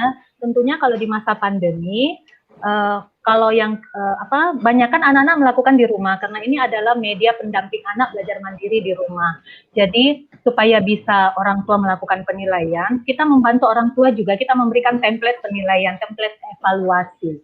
Seperti itu. Jadi kita sediakan buat orang tua. Jadi orang tua nanti yang akan mencentang apa yang sudah anak lakukan dan seberapa kali anak bisa menunjukkan atau berapa kali anak bisa mengulang kegiatan itu sehingga bisa terbentuk karakternya, bisa tertanam karakternya di fase-fase awal seperti itu Bu. Jadi memang kita harus membantu orang tua karena kalau kita cuma menyerahkan kepada orang tua, Ibu tolong dinilai ya anaknya. Orang tua bingung tentunya, jadi kita perlu memfasilitasi, membuatkan template evaluasi buat orang tua yang mudah dia mengerti seperti itu. Jadi nanti itu yang akan dikumpulkan kepada kami.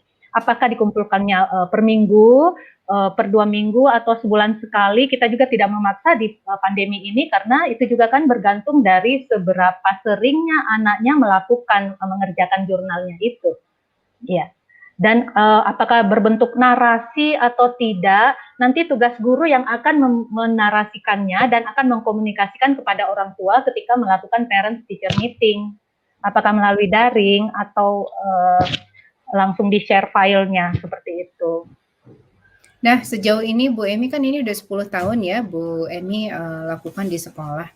Ada nggak sih orang tua yang gini nih, kadang-kadang kan orang tua mikir, gengsi dong, masa sih anakku nggak ini gitu, masa dia nggak sholat gitu hari ini, atau misalnya, padahal sebenarnya anaknya jujur nggak sholat gitu, tapi ada nggak sih menemukan perbedaan antara apa yang dipresentasikan oleh anak dengan yang evaluasi yang disampaikan oleh orang tua gitu? Oh ya, misal gini ya, anak mengatakan sesuatu yang sebenarnya dia tidak lakukan, begitu maksudnya Bu Alin ya. Nah, misalkan atau orang tua memberikan informasi ke guru apa yang sebenarnya dilakukan oleh anak misalnya gitu. Tetapi anak ketika mempresentasikan dia mengatakan seperti itu, bahwa dia melakukan misalnya tadi pagi aku bangun subuh, ya aku tadi bangun subuh lalu sholat. Mungkin saja karena dia dengarkan temannya kan ngomong begitu yang sudah presentasi di awal, kadang anak-anak memang ikutan seperti itu. Nah padahal sesungguhnya orang tuanya ada laporan bahwa anaknya belum sholat misalnya seperti itu.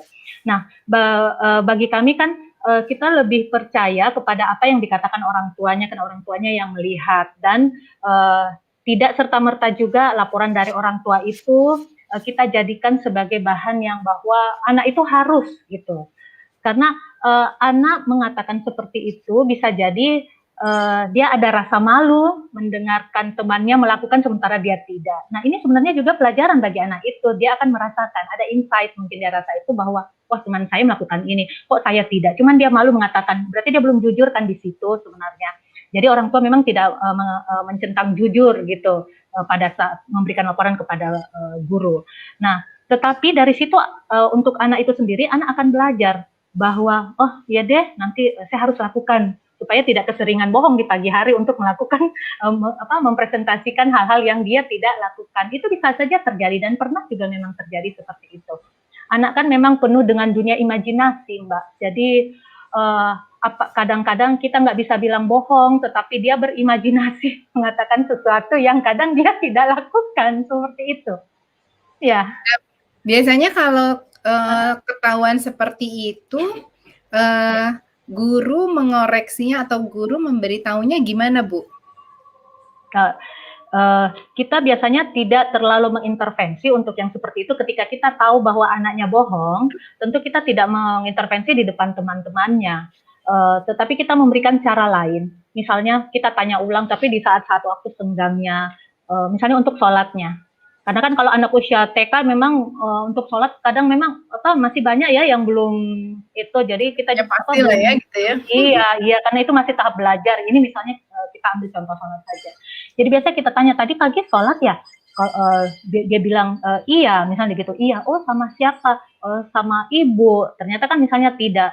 Terus guru cuman biasa bilang, oh gitu ya, kalau misalnya besok sholatnya lagi, apakah kamu sholat sendiri atau sama ibu? Pokoknya dipancing terus gitu, digali terus. Akhirnya anak itu biasa jadi stuck sendiri, nggak bisa ngomong. Nah di situ jadinya ketahuan, tetapi guru tidak menjudge, tidak boleh mengatakan kamu bohong ya, enggak seperti itu. Langsung guru mengalihkan lagi, oh iya, tapi kamu hebat ya, sudah usaha untuk melakukan sholat, gitu aja. Jadi selalu dimotivasi aja Bu. Jadi kita nggak bisa menurunkan semangatnya anak. Even masih dalam tahap dia ucapkan, belum dia lakukan, tetapi itu kan sebagai suatu niat sebenarnya dari anak. Pada saat dia udah ucapkan, kita harapkan nanti dia akan lakukan, perilaku akan menurut dari belakang. Seperti itu yang kami pahaminya, seperti itu Bu. Tadi kan seperti Bu Ana sampaikan ya, memang kita perlu perlu sabar menunggu jawaban anak atau menunggu aksi anak tuh sesuai harapan kita atau tidak. Nah gimana kalau misalkan tadi kalau yang lancar mungkin ngisi ya, tapi kalau ada nggak sih anak yang misalnya seharian itu yang nggak ngisi, seminggu itu nggak ngisi gitu, nggak mau ngisi, itu kan pilihan juga kan Bu, itu pilihan aksinya dia, saya nggak mau mengisi gitu, gimana itu? Itu gimana? Ya, itu ada utamanya waktu sebelum pandemi. Ya, waktu itu kita belum maksimalkan banget. Nah, tapi pas pandemi kerasa banget bahwa ini ternyata bermanfaat sekali. Jadi kami maksimalkan di pandemi, dan waktu sebelum pandemi itu memang sering ada yang tidak mengisi jurnalnya, dan itu kalau menurut orang tuanya, laporan-laporan orang tua sih ada yang mengatakan, maaf Miss, karena saya kurang mengontrol anak saya. Jadi kembali lagi peran orang tua yang sebagai motivator itu yang memang harus menjalankan perannya sebagai motivator. Paling tidak ingatin aja, udah isi jurnal belum? Apa yang udah dilakukan hari ini? Jadi orang tua harus selalu melakukan refleksi terbimbing pada anaknya, yang tadi saya bilang bahwa mungkin sebelum tidur bisa dilakukan. Jadi usahakan waktunya juga sama. Misalnya kita mengambil waktu yang sebelum tidur, ya jadi besoknya juga sebelum tidur. Jadi anak akan terbiasa terbentuk di benaknya bahwa oh iya, saya akan ditanya, saya harus berefleksi, saya akan ucapkan ini. Dan memang apa yang dia sudah lakukan itu yang dia harus ucapkan, seperti itu. Jadi anak memang akan belajar dari situ. Even pertamanya dia bohong mungkin ya, tetapi anggap aja itu mereka bermain. Dan itu akan bisa membentuk kepribadiannya kelak, dia dengan terbiasa selalu membiasakan. Dan peran orang tua memang sangat penting, Bu Alin. Iya, seperti itu. Berarti ini pernah nggak Bu Emi lulusannya dari sekolah Bu Emi itu, ini kan udah 10 tahun ya, berarti mungkin sudah ada yang kelas 3, kelas 4 Ya. gitu ya. Pernah nggak ditanya, itu jadi kebiasaan nggak sih gitu, mengisi jurnal itu gitu, atau gimana nih?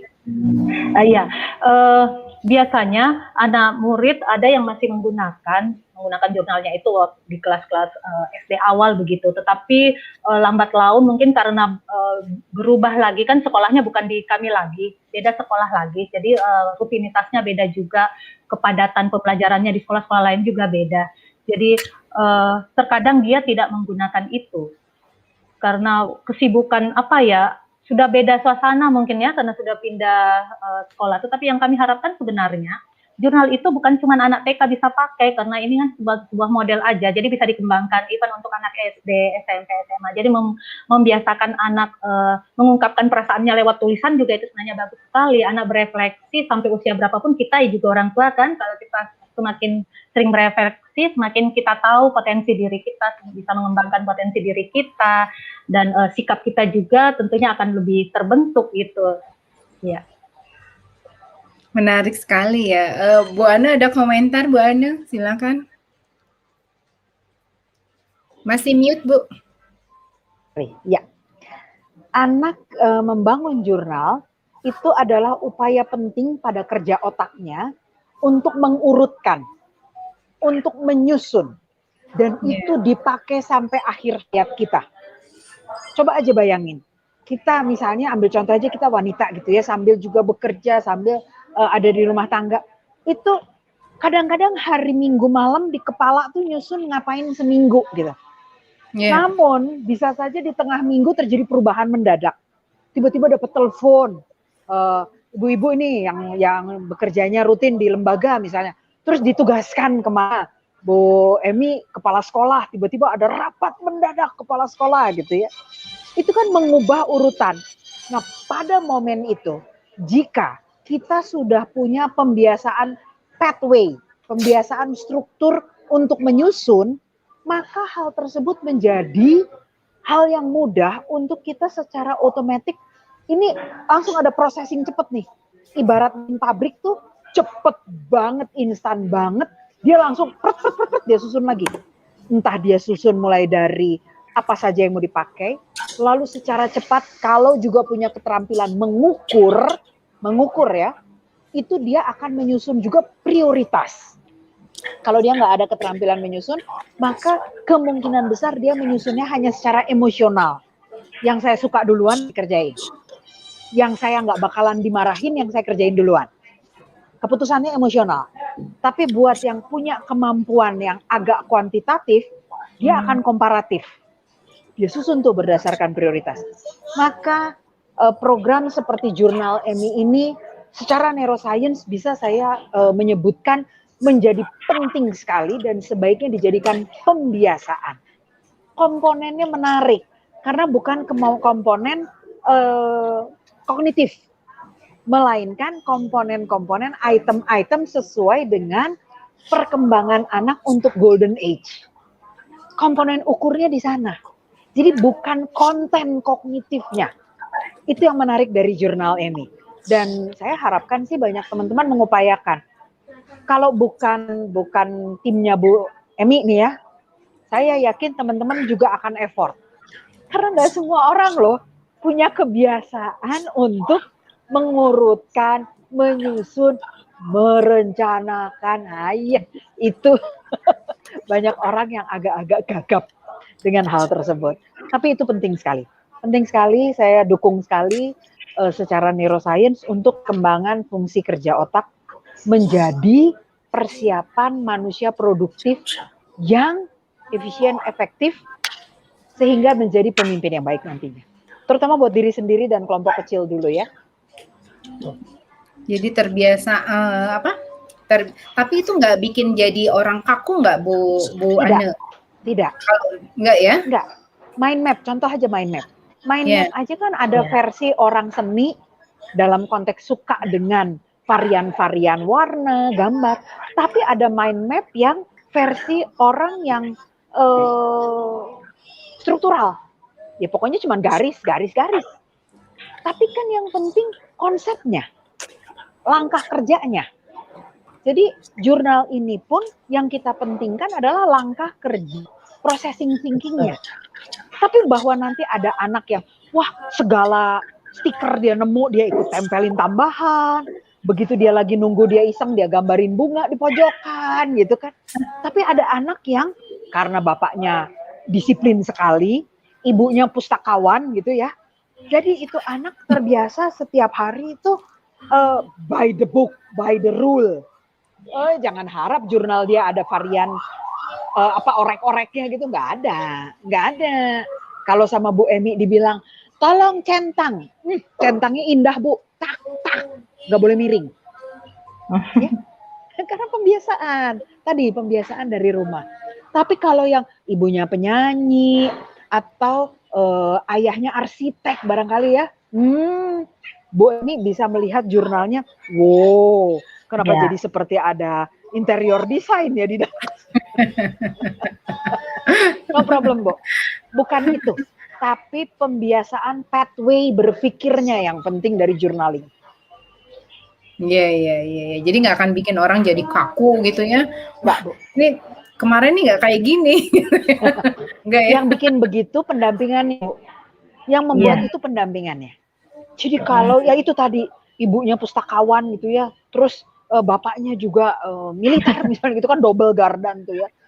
Maka nggak boleh. Ibu guru kemarin bilang apa? Centang. Ibu guru bilang apa kemarin? Tempel. Ayo yang rapi tempelnya. Pendampingannya yang bikin begitu, Bu. Bukan jurnalnya, bukan jurnalnya. Ini dari Bu Erawati katanya.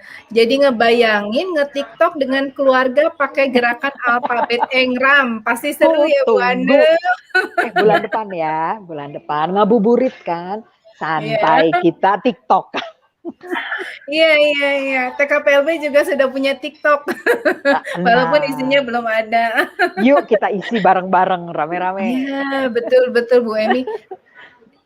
Bu Ane, kan TikTok ini kan udah penggunanya udah banyak banget, katanya udah sampai 60 juta. Ya Bu. Di Indonesia tuh banyak banget gitu ya penggunanya, dan ya kita ingin meramaikan itu dengan konten-konten edukatifnya. Kita butuh itu Bu, karena kontennya sekarang masih mengerikan. Gerakan unfaedah gitu ya. Walaupun gerakan unfaedah, tapi itu ini bagus juga ya sebetulnya. Lucu Bu, menarik. Ini dari Bu Nurmala, apakah gerakan AEK ini sudah paten atau Bu Guru bisa membuat gerakannya sesuai dengan ide katanya? Sekali lagi seperti jurnal Emi tadi, konsepnya sudah dihakikan. Jadi sudah ada pemegang hakinya yang sudah terbit juga sertifikat hakinya. Jadi bukan hanya lagi proses, tapi sudah terbit. Jadi konsepnya. Tentang gerakannya sendiri boleh dikembangkan asal Ibu tahu tujuannya apa. Ya, jadi kita terbuka untuk koordinasi. Bu juga nanti bisa kita arahkan kepada konseptor geraknya, karena konsep geraknya harus memenuhi tatanan motor development. Ya, jika Anda berada di keguruan olahraga, tentunya juga bisa Jadi terbuka untuk pengembangan geraknya sih terbuka. Mari kita saling mengkredit, artinya menyebutkan ya. Anda dapat ide ini dari siapa, dikembangkan oleh siapa, itu indah sekali. Iya. Namun tolong jangan melakukan aktivitas gerak yang hanya bergerak seru-seruan. Iya, Ya, betul. karena ada pesannya. Ada pesan pada ototnya, pada sendinya, pada keseimbangannya, pada koordinasinya, sesuai urutan pematangan kemampuan gerak. Ya itu yang dipatenkan. Jadi bagi mereka yang bikin dan mau koordinasi, oke, bikin jadi bagus sesuai dengan urutan, wah kita saling akan mendorong. Ya. Tapi kalau yang miss, kami akan ingatkan. Karena di YouTube juga ada Bu yang mencoba mensosialisasikan, kita senang banget, tapi terus salah. Jadi asal-asalan bergeraknya, itu langsung kami kirim pesan. Gerakannya nggak tepat, kan nggak tercapai maksudnya nanti. Ini bukan dansa. Iya. Beda Dansa lagi aja ya. Dansa kalau salah bisa kepelitek loh. Iya, Saya betul. nyobain TikTok keseleo, Bu.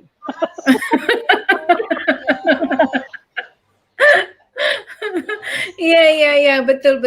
Jadi memang gerakan-gerakan AEK ini memang sudah dimodifikasi Ada penelitiannya, ya. Ada penelitiannya, sehingga silakan saja kalau mau digunakan ya Bu.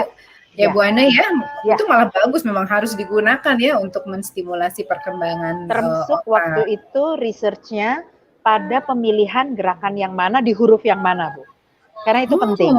Jadi huruf mana yang paling sering di setiap bahasa penggunaan huruf itu beda-beda kemunculannya. Misalnya kalau di bahasa Inggris di antara 5 vokal tuh memang A paling banyak. Di Indonesia nggak selalu A juga. Di Indonesia juga 700 bahasa daerahnya ada 700 Bu. Makanya Bu. Di Padang banyak O. Itu dia Bu. Jadi kemunculan huruf, jadi jangan kita menggunakan gerakan yang membombardir pada anggota tubuh tertentu atau otot tertentu karena hurufnya terlalu sering muncul. Jadi itu semua ada penelitiannya. Jadi kita setuju kalau ada yang mau menambah geraknya, tapi yuk koordinasi supaya stimulusnya tercapai. Jadi kalau agar stimulusnya bagus, apakah bisa menggunakan bahasa daerah atau lebih baik misalkan ini lebih cocok stimulusnya yang tepat sesuai dengan ini bahasa Indonesia gitu atau gimana Bu? Kalau kita di Indonesia prioritas kita bahasa Indonesia Bu, prioritas. Oh, bahasa Indonesia karena ya. Kita mengacu ke sana banget. Tapi memang kita udah coba, makanya saya sebut tadi Sumatera Bu. Ternyata digunakan di Sumatera itu tidak merusak perkembangan pada salah satu otot karena masih cocok Bu. Jadi rasio keluarnya huruf itu dengan otot-otot yang direlasikan itu masih oke. Ini gerakan AEK ini tahun berapa Bu? Tahun berapa itu dimulai di sekitar tahun 2012-13 Bu penelitiannya. Butuh hampir 5 tahun Ibu untuk mengembangkan itu. Dan kemudian di sekitar tahun 2015-16 didaftarkan di HAKI untuk konsepnya, tapi varian geraknya nggak dikunci supaya bisa nambah terus. Saat ini sudah ada 3 varian, Bu. Salut 3 varian dengan pemikir. 3 varian tuh yang nyiptain semua dari neuroscience, untuk konseptor geraknya itu ada sendiri. Saya waktu itu co-founder untuk konsep neuroscience-nya. Gitu ya. Jadi unik emang Bu. Huruf A tadi ada yang pakai angkat tangan kan? Kalau huruf A-nya yang sambil duduk itu dia duduk cuman jarinya yang bergerak Bu. Tubuhnya yang lain itu sambil duduk. Tapi kalau yang balance, yang untuk keseimbangan, wah Bu, dia mirip pesawat terbang sampai badannya nunduk. Wah, seru banget deh. Iya, ini juga pertanyaan yang sama ya dari sahabat luar biasa yang lain. Apakah gerakannya bisa dimodifikasi sendiri atau harus mengikuti yang slide tadi sudah disampaikan oleh Bu Ana ya? Karena baiknya ikuti dulu. Ikutin dulu karena semua gerakan diteliti dulu itu sudah ada stimulasi yang mana sebenarnya yang akan diharapkan dari situ. Tapi kalau ada yang mau, nggak ada salahnya loh, boleh dikembangin. Cuman koordinasi supaya tercapai ya stimulasinya. Iya, jadi harus mengembangkan gerakan barunya itu memang harus ada tujuannya ya. Jadi Bener, bukan Bu. hanya untuk fun gitu ya, bukan hanya untuk senang-senang aja, tapi memang semua ada tujuannya, Ya. ada gerakan apa, ada sisi mana yang distimulasi dari gerakan-gerakan alfabet itu. Nah, Bu Ana ini menarik sekali ya. Jadi kalau untuk anak-anak usia dini, anak-anak usia dini dulu ya tadi ya, yang dilihat bukan kesempurnaan gerakannya, bukan Yes. kan ya, bukan kesempurnaan gerakannya, tapi proses stimulasinya itu. Nah, Ya. untuk anak ABK ini gimana nih Bu Ane? Yang Kalau misalnya yang tunadaksa misalnya, gimana nih Bu Ane kalau aplikasinya? yang ABK memang sangat tergantung pada apa yang menjadi kendala bagi dia. Kalau tunadaksa kan berarti pada anggota tubuh, maka itu bisa menggunakan yang varian sambil duduk dulu. Karena yang varian tersebut itu banyak boleh kompensasi adaptasinya. Dan biasanya kita mengembangkan fleksibilitas. Contohnya, pernah saya pakai, ini bukan buat anak tapi buat yang stroke. Buat yang stroke karena sebelah anggota tubuhnya nggak bisa berfungsi, maka juga nggak mungkin dia berdiri sambil duduk, tapi dia hanya menggunakan satu tangannya dulu untuk aktif. Dengan menggunakan satu tangannya untuk aktif, setidak-tidaknya kita sudah menstimulus 40%, belum sampai 50% juga. 40% dari kerja otak untuk bagian tubuh bergerak, sehingga akan memberikan pemicu pada kerja jantung dia, mendorong oksigen ke atas, membuat otaknya hidup kembali. Nah, baru kita naik lagi ke tahap berikut. Jadi sebaiknya kalau memang ada kendala, itu kita transisikan lewat program hybrid. Jadi kalau di program Vigor Hybrid itu kita baca apa kondisi kendalanya, lalu kita susunkan untuk dia yang lebih sesuai. Iya. Tapi Jadi kalau sebetulnya untuk bisa anak dipakai.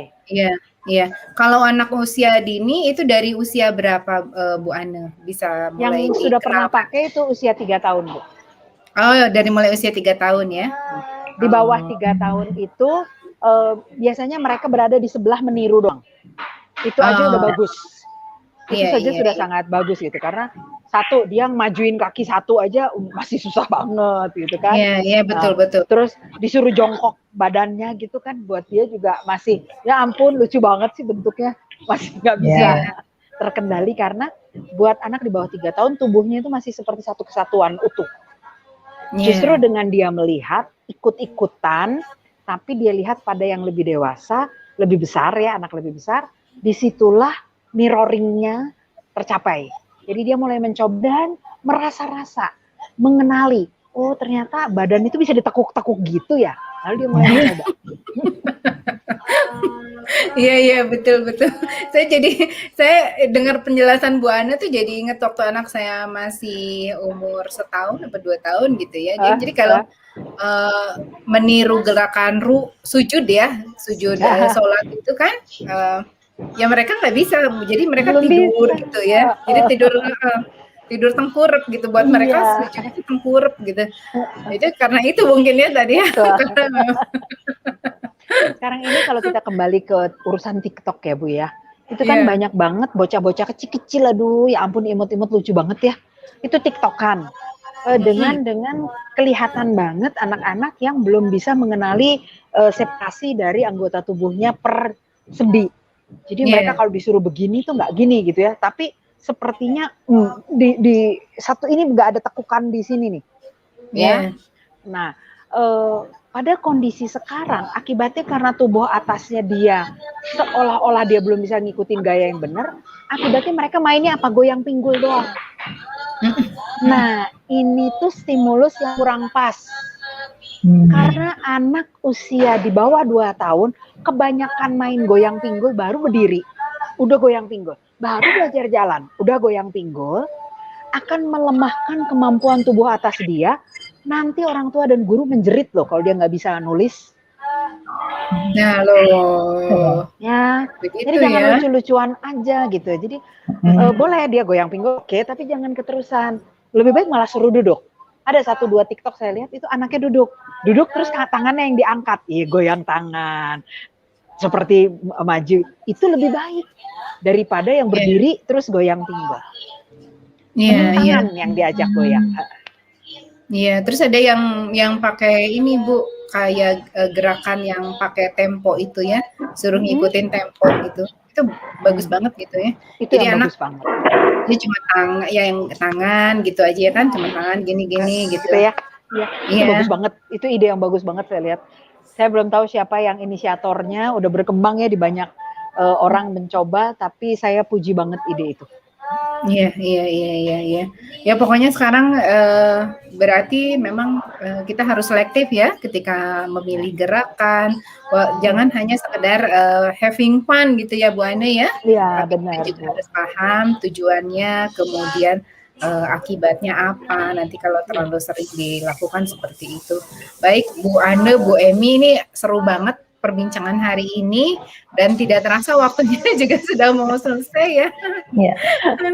Saya minta dari Bu Emi dulu deh closing statement-nya. Walaupun tadi udah menyampaikan ya, tapi ada nggak penutup gitu ya closing statement untuk acara hari ini, Bu Emi silakan. Ya,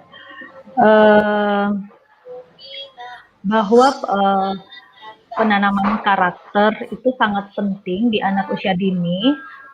Melalui jurnal harian ini, anak akan belajar bagaimana menentukan kebutuhan, keinginan, dan minat dirinya, merencanakan kegiatan, dan itu akan sangat berarti bagi anak itu untuk berefleksi dan evaluasi diri. Peran orang tua dibutuhkan untuk memberi kesempatan yang seluas-luasnya kepada anak untuk menggunakan strateginya tersebut. Ya. Bagus dan sekali, ya. Karakter anak pendidikan karakter anak memang sangat dibutuhkan dan penanaman karakter akan mempengaruhi kesuksesan hidup anak kelak. Jadi kesuksesan kelak anak bergantung dari seberapa kuat fondasi yang engkau tanamkan padanya. Iya, betul. Terima kasih banyak Bu Emi. Itu saya jadi ingat lagi nih. Kemarin aplikasinya Bu Ane, penapisan ya Bu Ane ya. Ada kan? Ya, pengaruh masa kecil, apakah dia dibesarkan dengan orang yang dengan orang tua yang memberikan banyak pilihan untuk mengambil keputusan. Silakan Bu Ane closing statement-nya deh. Sambil itu sama penapisan ya Bu Ane ya. Betul. Jadi memang alfabet engram kinestetik dapat digunakan sebagai aktivitas yang menantang, menstimulasi, tapi juga menjaga kebugaran. Keterampilan untuk membaca dan menulis itu akan hadir secara alamiah jika, setuju apa kata Bu Emi, fundamennya kita mesti kuat. Nah, untuk mengetahui pada anak-anak yang sudah berjalan dengan waktu dan kita orang dewasa, apakah fundamen kita sudah solid, masih solid, atau ada kerapuhan, jangan lupa untuk mengamati dan melakukan penapisan atau screening awal tentang komponen-komponen kematangan kerja otak. Itu bisa dilakukan lewat beberapa kegiatan, gerak, atau pengisian kuesioner. Sederhana, jangan cari yang sulit. Info saja yang penting kita dapatkan. Mari kita bangun karakter, tentu saja pelajar Pancasila. Ya, terima kasih Bu Ane, maaf, untuk tadi kalau misalkan orang tua pengen mengetahui ya gimana kematangan otak tadi, Bu Ane mungkin bisa sebutkan di Bu Ane kan sudah ada yang bisa dilakukan secara online ya Bu Ane ya, silakan Bu. Ya, kita juga udah pernah di P4TK TKPLB waktu itu menjelaskan soal profil penapisan ya pada anak-anak. Jadi jika memang ingin mengenal lebih jauh, bisa kita berkomunikasi lewat Instagram Figor Action atau di email figor.action@gmail.com atau di teman-teman P4TK PLJ juga nggak apa-apa, semuanya mau belajar dan semuanya bisa belajar untuk menolong anak-anak mencapai kematangannya. Mari kita komunikasi lebih lanjut untuk itu. Baik, terima kasih Bu Ane Gracia, Bu Emi atas paparannya hari ini. Semoga menginspirasi sahabat luar biasa yang menonton hari ini di seluruh Indonesia. Terima kasih banyak, saya atas nama Pemkab TKPLB mengucapkan terima kasih yang sebanyak-banyaknya atas kesediaan berbagi inspirasi hari ini. Baik, sahabat luar biasa. Iya, Mohon sahabat pamit, luar biasa. Assalamualaikum. Ya, terima kasih Bu Ane, sahabat luar biasa. Kita akan lanjutkan dengan pemaparan tentang bagaimana menyelesaikan administrasi kegiatan hari ini supaya sahabat luar biasa dapat memperoleh sertifikat dari kegiatan hari ini. Silakan Mbak Kiki. Baik, terima kasih Bu Ali. Apakah suara saya terdengar jelas? Jelas Mbak Kiki, jelas. Baik, terima kasih. Selamat siang, sahabat luar biasa, classmate dan insan edukasi. Perkenalkan, saya Kiki Julianti akan menjelaskan bagaimana prosedur sahabat luar biasa, classmate dan insan edukasi untuk memperoleh sertifikat dari kegiatan siaran langsung hari ini. Sampai saat ini, jumlah peserta yang sudah registrasi sebanyak 1.475 peserta. Baik, sahabat luar biasa, saya akan langsung menjelaskan bagaimana cara menyelesaikan administrasi di Simple Kritika. Untuk yang pertama, silahkan masuk dan registrasi di fasminkom.tkplb.id. Kemudian, login dengan menggunakan user ID dan password. Usahakan password jangan dirubah agar sahabat luar biasa tidak lupa. Kemudian klik login, lalu silahkan pilih kelas pada kegiatan hari ini. Jangan sampai salah kelas ya, perhatikan flyer dan tanggal kegiatan. Kemudian, lalu klik edit biodata. Silahkan bagi sahabat luar biasa yang baru mendaftar dan belum mengedit biodata untuk dapat mengedit biodata. Perhatikan penulisan nama, nama gelar, kemudian nama lembaga, kabupaten dan provinsi, alamat email, serta nomor HP. Kemudian jangan lupa unggah pula tanda tangan digital. Ini sangat penting karena akan berpengaruh terhadap sertifikat yang sahabat luar biasa dapat. Kemudian, untuk materi pada kegiatan hari ini bisa diunduh di unduh materi. Di sini sudah ada 2 materi untuk kegiatan pada hari ini. Kemudian, untuk presensi pada kegiatan hari ini adalah kode kelasnya. Kode kelas A 790718. Kode kelas B 391507. Kode kelas C 462227. Kode kelas D 508122. Kode kelas E 839170. Kode kelas F 750950. Kode kelas G 829083.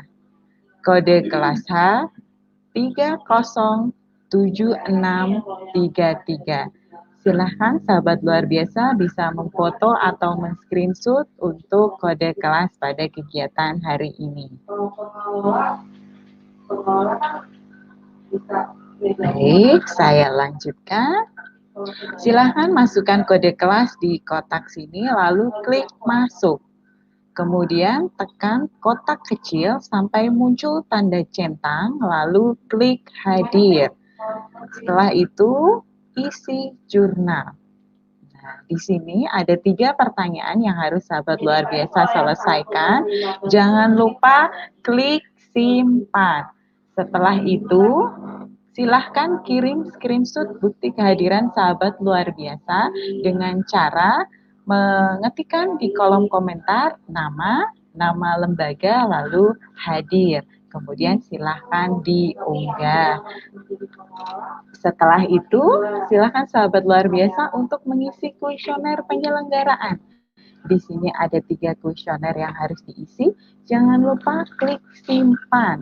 Usahakan selalu menyimpan jurnal, presensi maupun evaluasi karena tidak apabila tidak diklik simpan, maka administrasi sahabat luar biasa dianggap tidak lengkap. Dan untuk yang terakhir adalah sertifikat. Sahabat luar biasa bisa mengunduh atau mendownload sertifikat di menu riwayat atau menu sertifikat. Sertifikat akan diterbitkan paling cepat sehari setelah kegiatan berlangsung. Kemudian, untuk penyelesaian administrasi akan kami tunggu sampai pukul 19 waktu Indonesia Barat. Kemudian, apabila sampai pukul 19 waktu Indonesia Barat, sahabat luar biasa belum menyelesaikan presensi, isi jurnal, dan kuesioner, maka mohon maaf kami tidak bisa memproses sertifikatnya. Seperti itu, Ibu Ali. Terima kasih Mbak Kiki atas penjelasannya ya. Jadi sahabat luar biasa, untuk menyelesaikan administrasi ditunggu sampai pukul 19. Sahabat luar biasa lengkapi administrasi untuk hari ini supaya sahabat dapat memperoleh sertifikat dari kegiatan menonton ini. Kemudian tadi untuk bahan yang disampaikan oleh Bu Emi dan Bu Ane, sahabat luar biasa juga dapat mengunduh ya. Jadi tidak perlu khawatir, sahabat luar biasa dapat mengunduh di aplikasi Simple gitu ya. Tadi kan banyak yang terinspirasi ya untuk menggunakan jurnalnya. Nanti silakan dilihat di sana. Kemudian terima kasih banyak atas atensi sahabat luar biasa sampai dengan selesai menyaksikan kegiatan ini sampai dengan selesai. Kita bertemu lagi dalam acara TKPLB Online Series dari Guru untuk Negeri pada hari berikutnya. Terima kasih. Assalamualaikum warahmatullahi wabarakatuh. Sampai jumpa.